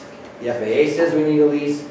The city, back in 2019, with Mr. Hartunian as the mayor's chief of staff, was negotiating basically between Gloria and the Anderson Kriegers, going back and forth on the minutia of this. There was a template, and when I reached out to Anderson Krieger, I said, you have the same template from 2019. I want to resurrect that. I want to use that but putting in 4 new stipulations that it has to be for fair market value. There will be no commingling of not getting fair market value because of the services rendered. The FAA has told us, as well as the training from MAGA, that that's not permissible, along with coming to an understanding about the FAA in the previous letter that they sent on March 27th, that the 2 projects, the 2 buildings should be looked at completely separate. You know, they got 2 separate letters on the 2 separate projects. The city in the past, and they actually put it down in black and white for Mr. Hartunian, that all costs for building 45 would be lumped onto whatever the lease would be for Airport Road. And we're saying, no, that's not something that we can Did the allow. Sanderson Krieger Zoom already happen? This is a past- Yes, past I tense. had that with them. Okay. I wanted to get Is that that. another thing that could be, if we're available, I would- be on the if- Zoom with you? Or? Yes, and I think on some occasion, we can ask them to give a presentation. So believe me, especially after viewing those 4 or 5 videos that Massachusetts Airport Management Association put on their website from 5 years ago in one of their conferences, those were incredibly useful. And I had, like I said, I've shared with the commission before. Nobody on the commission, I know we talked about it in previous meetings, none of us had any idea that the airport manager was talking to outside legal counsel as frequently. But I believe there were meetings on, phone calls with the city representatives, along with Gloria and Hanson Krieger. And they are also our legal counsel for environmental services that are going on. Once this the PFAS contamination came up, again, Gloria reached out to Anderson Krieger because they have an environmental as well as airport division. So And we have a retainer with them? we have a retainer, and she got a retainer with them from 2018. She actually started working here in July of 2018, and she had the retainer for the airport commission, not for herself, but to be special counsel for the commission in September. And the negotiations continued on. So. Yeah, it'd be good to, if you have the conversations that we can share. Yes. We keep the comments limited, but just learning would be. Yes, help. I wholeheartedly agree, and, there is an expense. There is an expense. There is an expense for that. Oh, sure, yeah, it's a law firm, they're gonna charge you. Yes, so I just wanted to update you on that we did have that conversation. And again, I will tell you that they finalized, with the stipulations of the 4 points that I had outlined. They used the same template that they were working with 3.5 years ago. It was sent to me, and I forwarded it to the mayor's office and said, here's the lease. This is the draft. This is what we're going to be discussing. Whatever conversations, and again, as the mayor said here tonight, the negotiations to finalize that lease agreement will obviously happen with a subcommittee, I would assume, to make that happen in the absence of an airport manager. But I will tell you, and I think I've shared, I might have said it last month, the mayor commented that he didn't think it was going to happen, all of this as fast, waiting for the new airport manager. My personal perspective was I wanted to protect the airport manager. What has transpired since 2015 has nothing to do with this new person coming in here trying to learn the job. It is the commission's, role to clean this up before that person shows up here and starts working day one without having to go into a potentially contentious, but again, I think in light of the FAA coming out and saying that the airport and the city are non-compliant, and there are some serious ramifications, even with the informal Part 13 as it currently stands. And again, it was reassuring to hear the mayor speak that there is a desire to work with us to get a lease. And they know full well now, and I gave those 4 points to the mayor in previous conversations, correspondence with the mayor. So that should be moving forward. And again, I'm hoping it is sooner than later. At least if we have an initial conversation with them, at least across the table, to say, yes, we understand the 4 points that you have pointed out. And again, the most critical one is to make sure that we are in compliance with federal regulation that says the sponsor must pay fair market value. Anything less is prohibited, period. And it doesn't say, you know, unless they contributed to Building 45 and paid for our IT, you know, none of that. It's prohibited. And we all know that. So it'll be interesting to see what the first conversation of a real negotiation is like with those. That number one requirement is that we're you know, I believe we're all in agreement. I don't want to say, I don't think we need to do a motion, but I think each and every one of us know full well what the law says, what the federal regulation is, and that there is, you know, and it's been communicated from the FAA and even from our legal counsel, it should be unequivocal and non-negotiable that we are not going to state in non-compliance with the requirement to get fair market value for non-merit and non-land. So that's a dead horse. It's still kicking. FAA, I have on here, FAA Mass DOT letter to Mayor Cahill. I will discuss the letter from FAA Mass DOT and the mayor's Beverly non-compliance. I think we've covered that. Yes. And we've covered it to exhaustion. We know exactly what's in it. The 30-day action plan, which I have no communication with the FAA or the city on what those two entities are discussing along with Mass DOT, but I'm hoping to find out at some point as that 30-day action plan deadline approaches. Old business. Lease negotiation with the City of Beverly, a DPS shop on Airport Road. Again, I believe we've discussed that in detail. Does anybody have any questions at this point regarding that process, the negotiations that are yet to be scheduled? Any comments on the 4 points that are, again, those were, I will add, go ahead, sir. I was just saying, I'm not worried that the city's not going to, that we're not going to end up with a lease with full compliance. It may Right. not happen in 15 days, it may not happen in 30 days, but I think what I heard tonight is, I think everybody understands the gravity of the situation, and there's no lack of confidence that we have. There's a lot of money on the table. We can figure this out. I will add, and I agree with that, I believe we're going to get compliance with the We don't have a choice. fair market No one value. has a choice. Right. It's But going to be what I believe, the follow-up the three other bullet points. Number one is, unlike all the previous drafts that were floated even since like 2017 or 16, you know, the first draft, they came to us, was like, you know, we had nothing to say about them leaving the property. It was always if they wanted to leave the property. Well, it is in black and white. Mr. Hartunian, at one point, the city's position was, we will vacate the property with significant advance notice.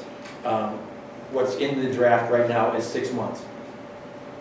If there is going to be a development on Airport Road, we're going to give the DPS and the city 6 months notice to give them 6 months to find somewhere else to go. Whether that's inside Building 45, or the back parking lot of 45, or somewhere else that they're choosing. But initially, I thought 6 months was a huge amount of time to give them to rectify that problem. Just to keep them here, Curtail it? Yeah. Okay, I wanted to, one last thing though, as far as negotiations go, and I want to have full transparency in front of everybody here. The last thing that in 2018, the city was pushing for was if they have to vacate the property because there's going to be a real development possibility, any unrecouped expenditures that they put into, again, both 45 and the other one, that the airport would write a check out of the end price fund, you know, some kind of, you know, make us whole. And again, that's a problem to some degree You know, and if, from a negotiating standpoint, my thinking would be, here's one option. If, they'd have to tell us, how much did you actually spend on the 2 properties? How much have you recouped? What's left? Is it, well, I didn't get that implication whatsoever. I think I from know what where there's- they're gonna start. But I think, Paul, I think we should punt on this for right now. okay. Yes. I think. Well, I'm going to, I agree. The mayor's aware of it. We're going in later this week for a meeting. We can talk about when to kick off that negotiation. I think we Right. should have a subcommittee that's interested in that. And I just think we're beating a dead horse, as you said earlier. Right. I just want to follow up, though, that, you know, we got it, we went into executive session without it being on the agenda. When I had my one-on-one with the mayor, you know, he was displeased that we actually weren't having the conversation about it at all. So my thought was that we would do some of this in full transparency in front of the public, if necessary, to discuss, you know, a little bit of possible negotiations. I'll give me two minutes to wrap up, and I will move on, I promise.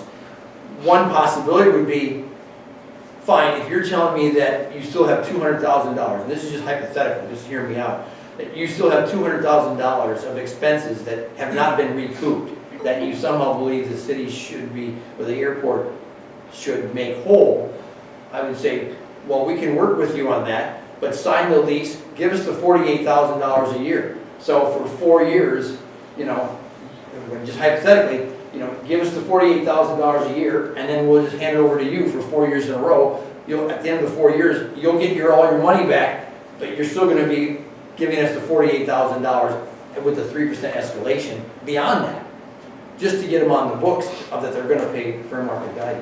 I'm just saying the possibilities of what they're going to come back at us, other than just fair market value, it's the underlying costs that they want. That's why I would assume tonight's presentation, there was so much on the expenditures of 45, and here's everything we spent, everything we spent, everything we spent.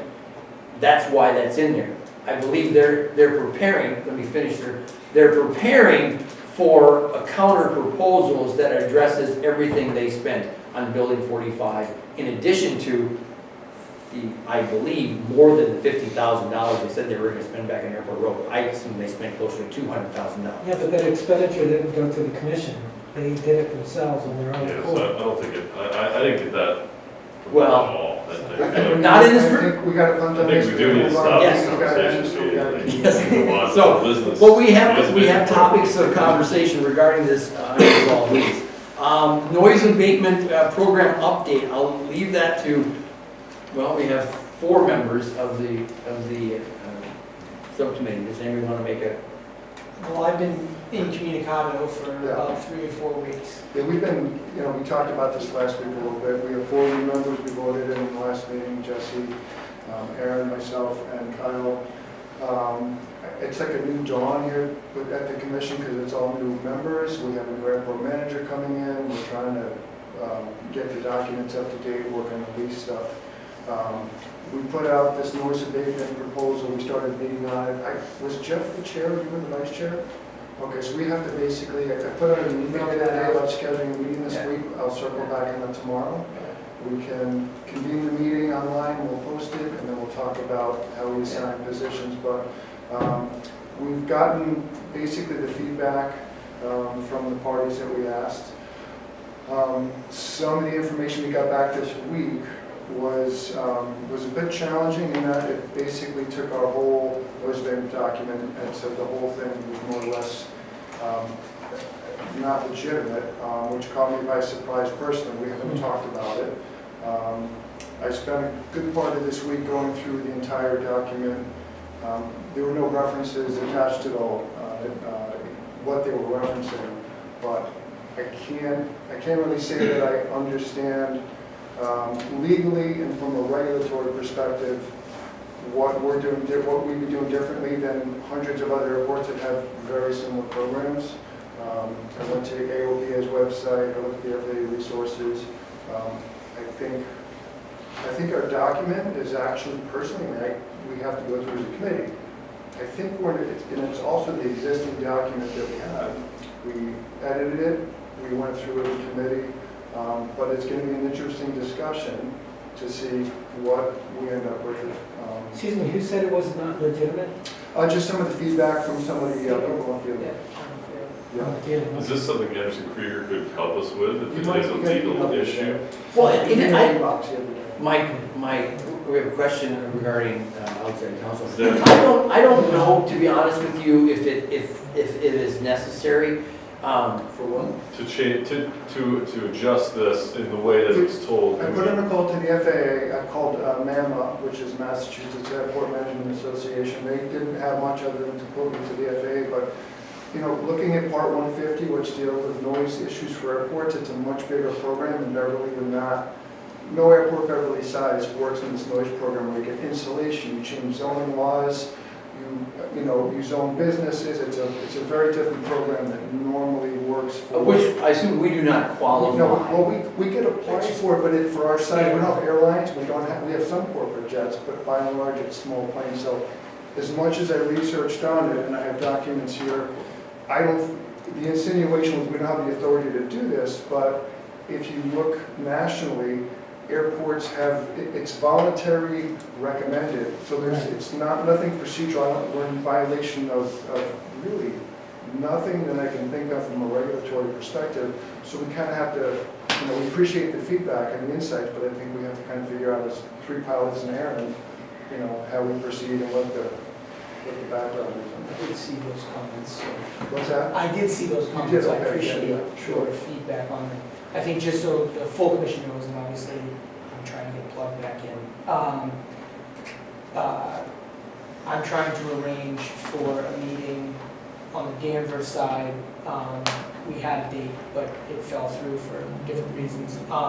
So I'm gonna try to have a meeting with all of the folks in Danvers who've identified themselves over the years to talk through this as well, but just kind of try to just have that meeting, try to make some, pick some four corners on a meeting like that, try to hold that more periodically than the commission has in the past. And that's, again, it was hinted at in some of the documents that sort of a meeting used to happen regularly. I don't know if it did, but on paper it said it did. So I'm making some progress on that. So I apologize, and I'll follow up with you guys on trying to get that meeting scheduled. There's one FAA document here, that's the ADIP, which is the Airport Data Information Portal, and they list all the technical information that airports share, goes through many different websites, and whoever wants to gather it and disseminate it. But a lot of the things the Fed does is take general information from airports and says, if you have questions, go to the airport manager. So what I can tell from my research is that a lot of airports make up their own provisional guidelines, and the commission votes on it, but I can't find anything from a regulatory perspective that was in some way communicate that we were in violation of something, and I can't, we're going to have to work as a commission to identify that. But I think this is a voluntary, if people want to do, we're not asking them to break rules for the pilot operating handbook or FAA regulations, but there's so many variances out there that operate in these programs, so we'll have to figure out. Right. I think it was was it 6B document that you sent a couple of days ago with the different chapters? Yeah. Yeah. 6B? Chapter 13, I think, was the noise Oh, abatement. yes, And they were FAA referring- Order 5190.6B, and it's the link to all of those chapters. And Chapter 13 is the airport noise and access restrictions. Right, they talk about in there that not any one document, like a noise abatement process, would work for all airports. It says that there's different circumstances around them all. And it's the details that really matter. And I was reading some of the comments too that we got back on that. And I have some concerns too, but I think that when we get a meeting together, we'll be able to really. Concerns about what? Well, like some of them didn't make any sense to me. Like for example, it says one of the points was to pull back at 500 feet. Yeah. Is that landing, is that taking off? And if that's taking off, should you be really pulling back? Those are best practices. But, Best practices for what? That's For- the point. Every different airplane has different Right. operating, so.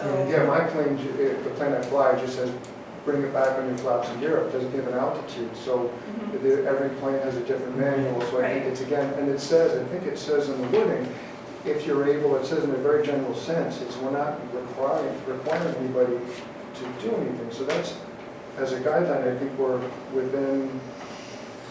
in the scope of what noise abatement is. One of my other concerns, though, is that I think that some of the parties that are interested in the noise abatement would take it as these are enforceable rules. I know that it has some references to these are voluntary, but I think that having the written document out there, it has to be really clear that it is voluntary, because I wouldn't want to support anything that puts any of the pilots or anybody flying in any kind of danger, because that also puts people on the ground in danger as well. Yeah. And I don't think anybody wants that. Ours would be the clearest document that, because of all the ones I printed out and looked at, they're very general, short.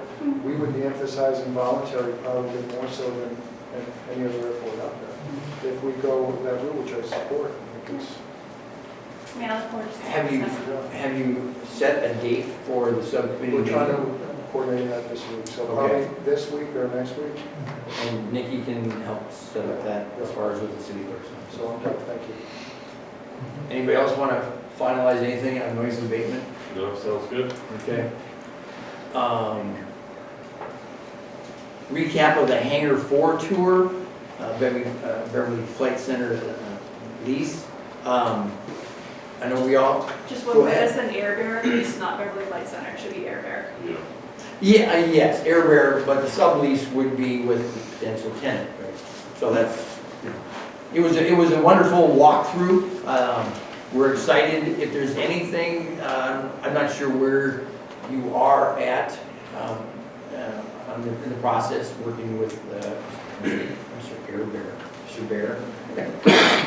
Yeah, we're ready to move forward, we just need to know what the next steps are. Right. So it's very confusing. I will tell you, I found some documentation in the files. I thought it was very interesting. It spelled out exactly the process of a lease situation. And I sent it out as a training document only for all the rest of the commissioners, so they would have that. And it spells out, timelines. I'm just remembering, did it pertain to a sublease situation? Anyway, we're always looking for more data on the processes around here, so. And we're waiting for that manager, right, to get things going. You guys are great, you guys are just waiting for things. Yeah, we just need to know the next, I don't know what the next steps, it's more Tom Bear that's looking to get his extension on his lease. Right. Now, he hasn't come forward and officially, and I'll ask our executive assistant, you haven't received anything from Tom Bear officially asking for an extension of his lease? Not any official documentation. Okay. He has a lot of emails going back and forth from the previous manager. He's got tons of them, so Right. I don't know. What we can dig up in our, I'll look through my archived emails that I have. Anyway, we're excited to do what we can, even in the interim between now and June 5th, or even beyond that, to help whatever way we can. Can we share that document in the meantime that we found on the leases? Sure, I would think that's fine. Is that the one you sent out? I think so. Let's go with yes. Next item on here is Phase 1 site assessment. I will say, we talked last month about this. I will share with you, Mr. Ford again said the exact same thing as Mr. Copeland said to us that night, that he thought it would be a beneficial step to get the ESA completed and have that under our belt. I know we talked about last month of having a special meeting to review it. Everybody wanted additional time to look at the document.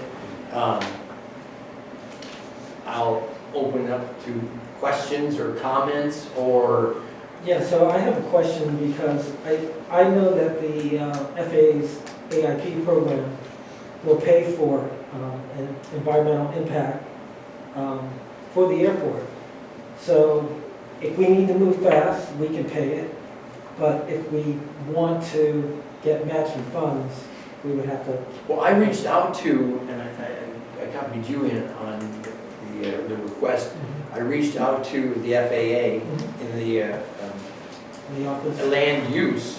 I figured that would be, and I said, is there a chance, we have a proposed ESA contract in front of us, $9,500. Is there a chance there's anything at the FAA that might assist us in, that cost? And he says, no, there's nothing here, but you might go to Mass DOT.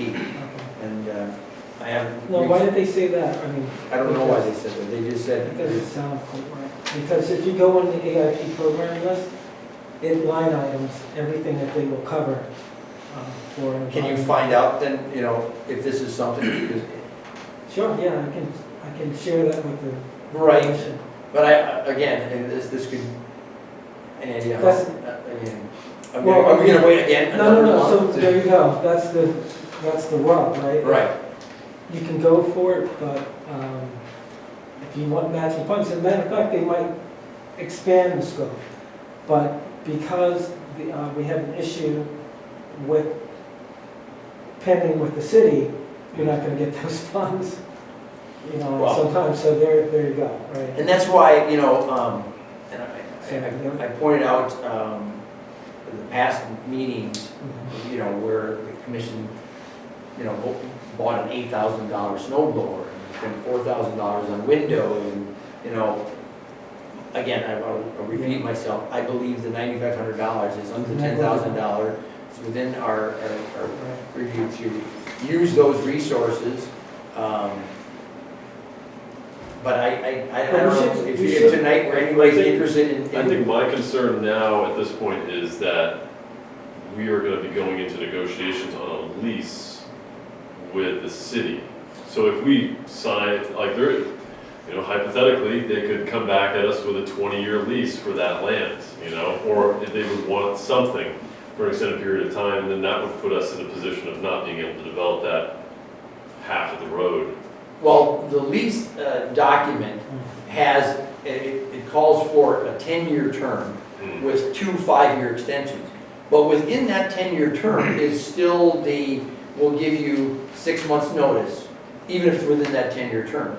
So the thought is, if 2 years from now. That's if they accept those terms, because they're gonna have lawyers galore going Well, after this. as you see, they've already reached out to Yeah, I outside mean, counsel, they- which is fine by us. We'll have lawyers talking to lawyers and they all get rich. We just cross that bridge when we get to it. Right. I just think jumping But they're really, to me, they're two separate functions. Just getting the lease for them to be authorized to be on the property is one thing. And then also pursuing, this kind of development is a totally separate.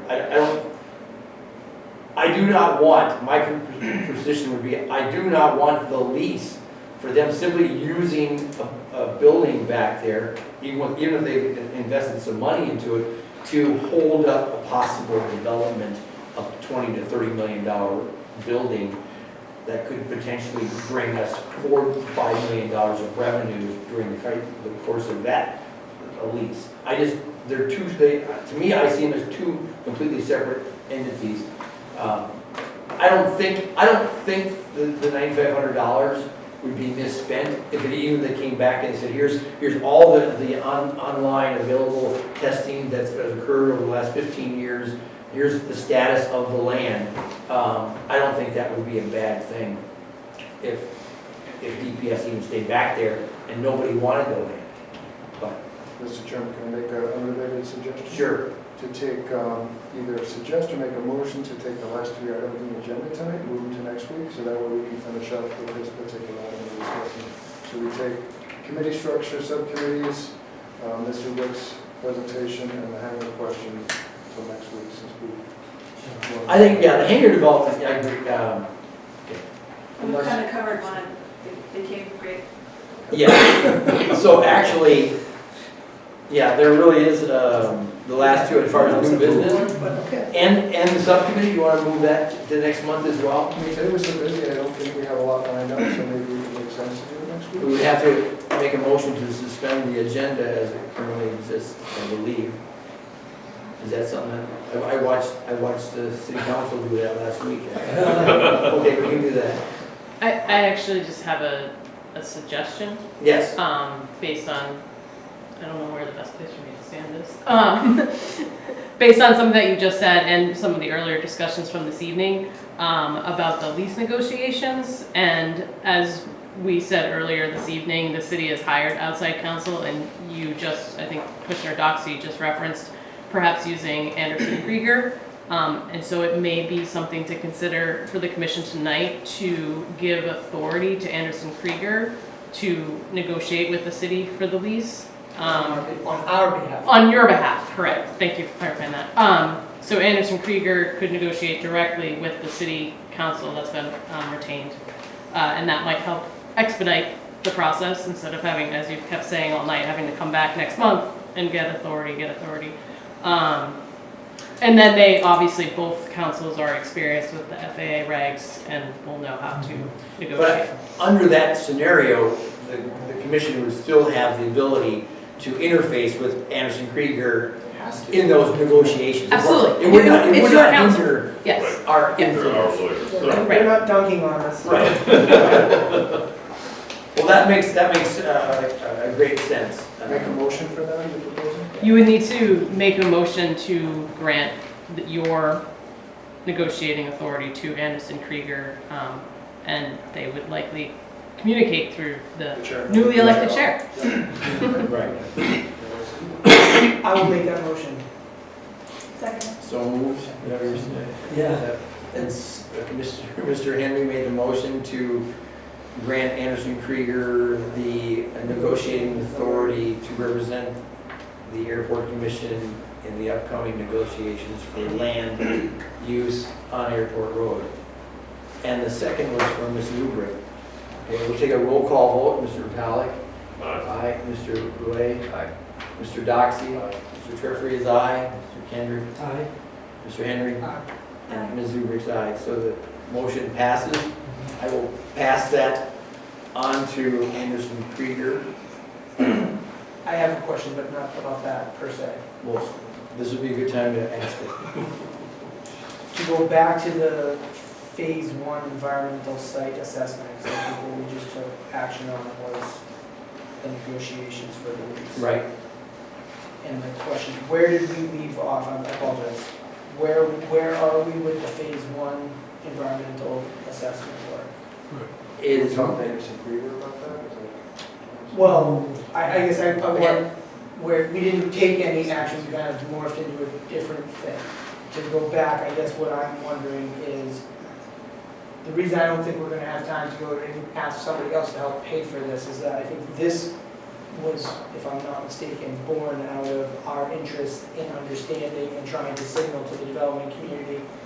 We wanted to remove an unknown, which is, what are we gonna find if we take your lease and start digging in the ground and have to remediate? So I think this was kind of, us would have to front this cash, no one else, because this is for the exploration of non-aeronautical use on the airport. Correct. Do we think that that is still a timely thing to do, given that we're about to go into, I mean, do we want to wait on spending that money? I know it's not huge dollars, but should we proceed with that at this time?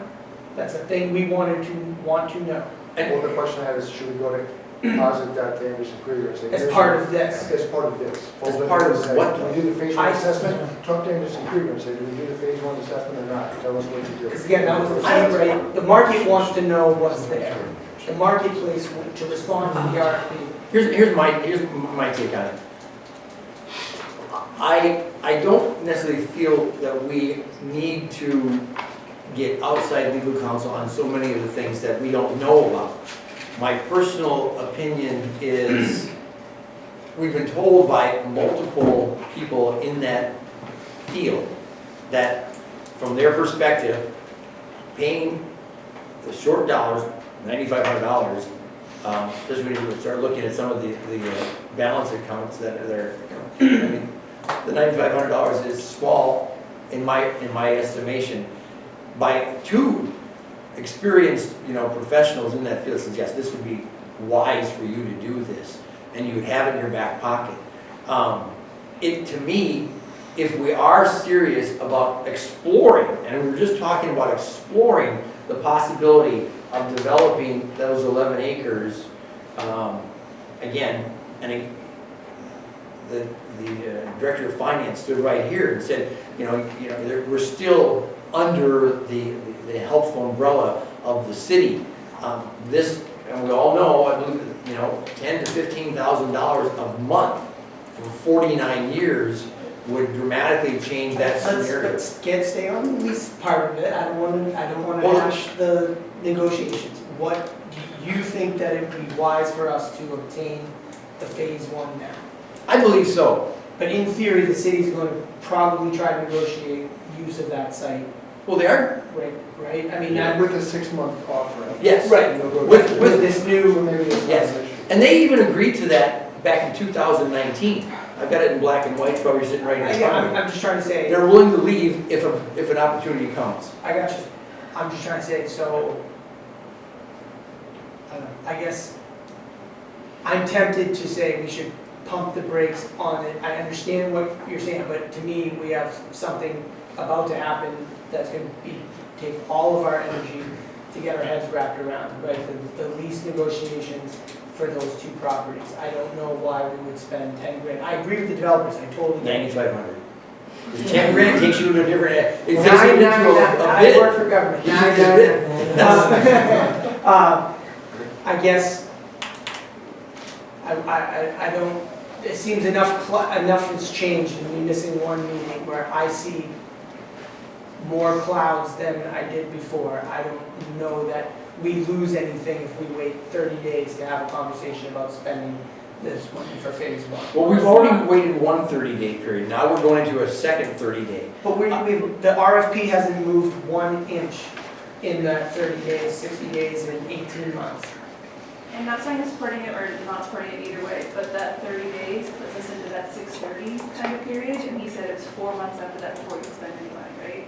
So in order for it to get in front of the city council, they're gonna have to have time between now and 6:30 in order to spend that money before we go into that freeze period. My question is, I think we have 10 grand outside of the enterprise funds that we'd be tapping into here. I mean, we can pay for that out of our operating budget. I No, think. our legal budget is down to, I just looked at it, quite significantly. I'm saying we're not paying the phase one test out of legal. no, but there's a, Nikki, would you just how much money we have? It's in your budget, right in front of you, our expense budgets. So, I mean, we can transfer funds around.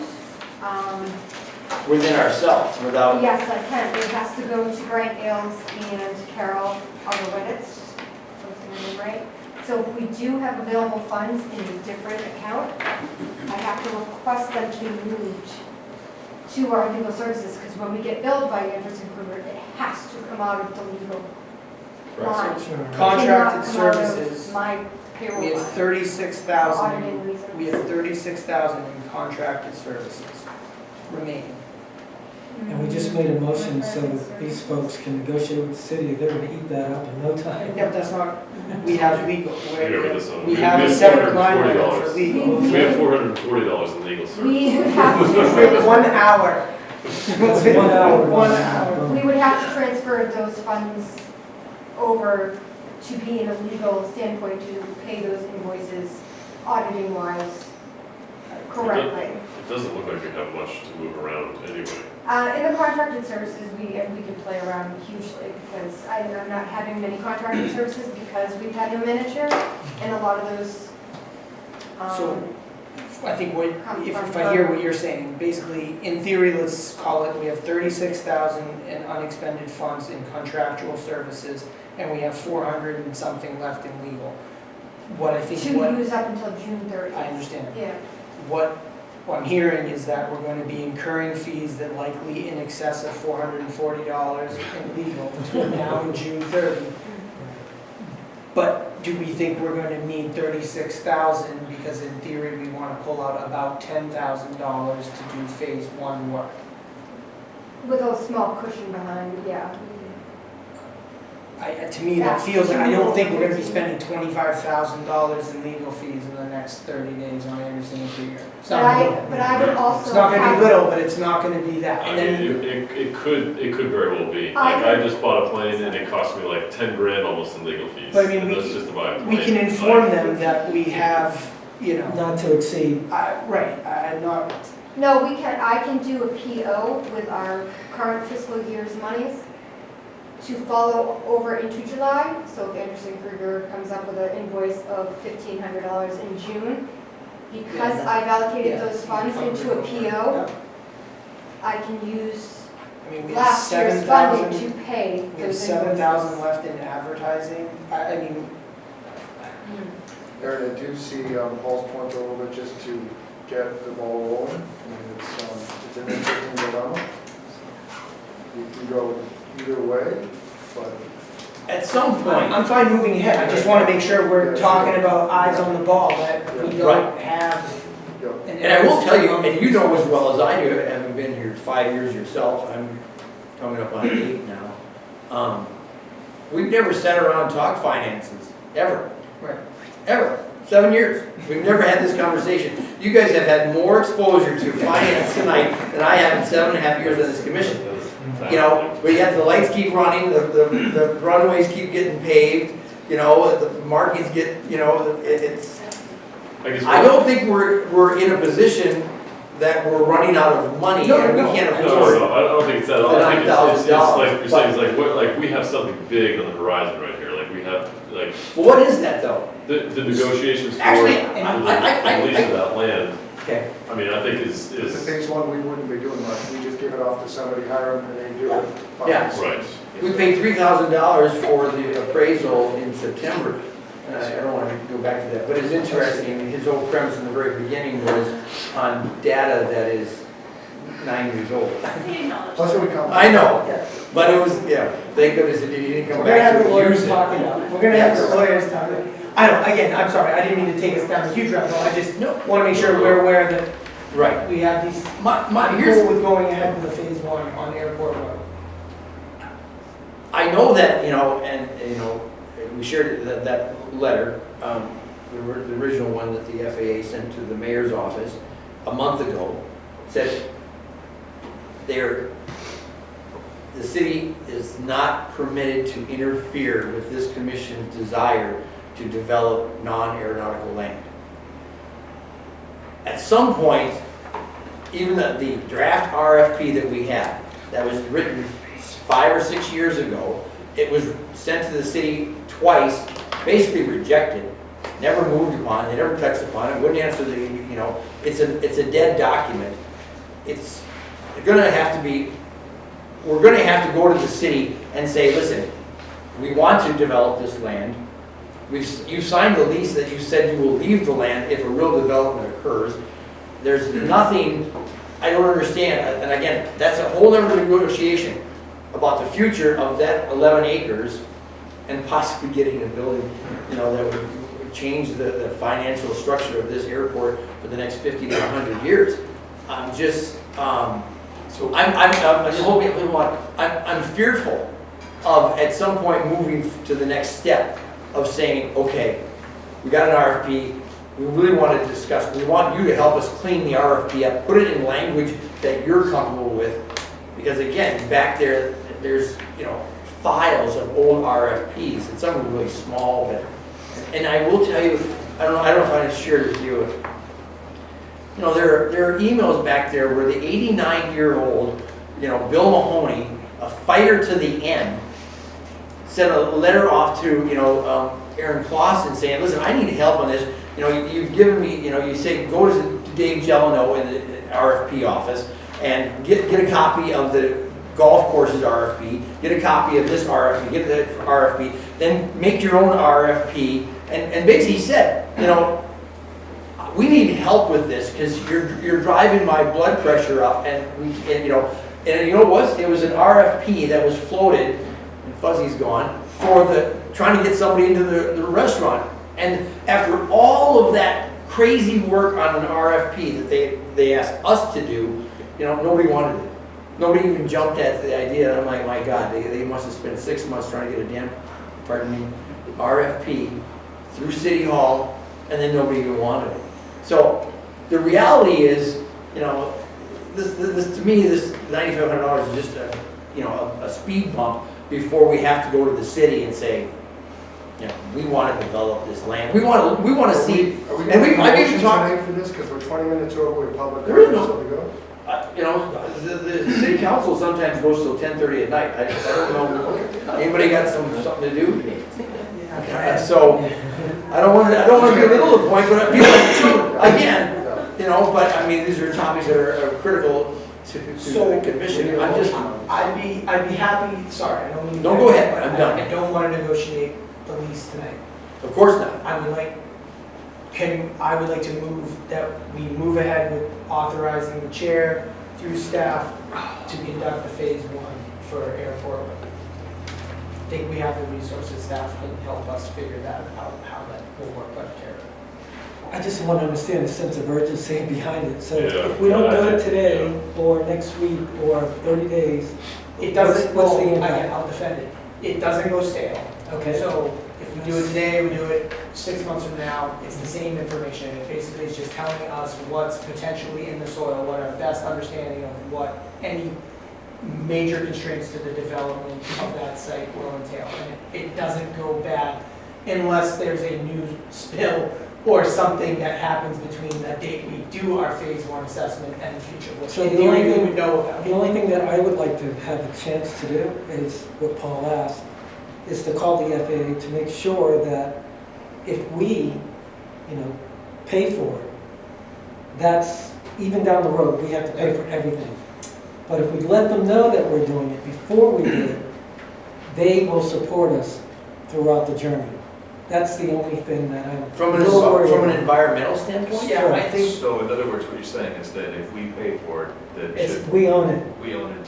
If, perpetuity.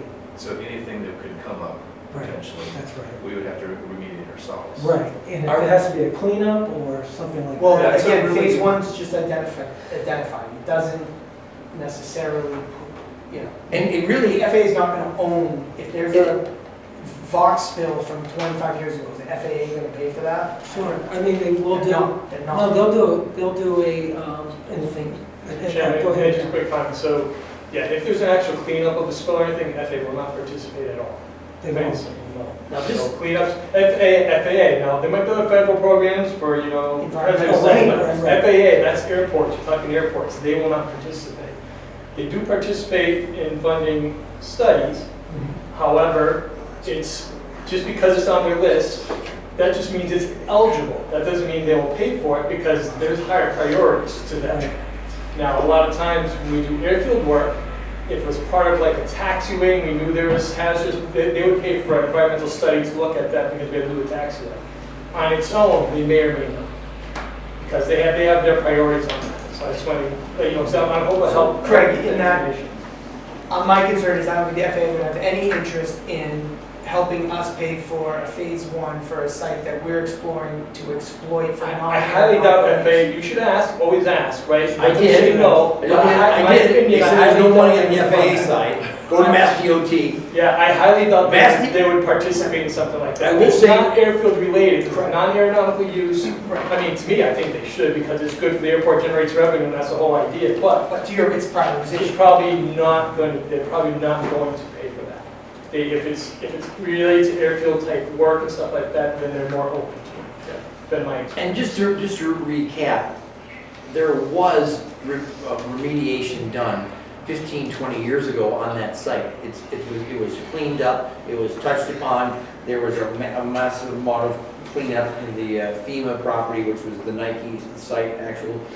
So, and there's, this report is just a reviewing of all the existing files that are on, and it draws all that information together. There's no drilling, there's no tapping, anything. It's basically to put all the potential developers and say, oh, wait, you got this report from 2001, this one from 2005, here's 2006, here's the, all of it together, and put it all together, and so the developer can say, okay, health, clean health, clean health, clean health, clean health, thank you very much. It's basically just reassuring everybody who might want to build a $40 million building that all the data's been collected and it's a clean bill of health. So there isn't going to be any,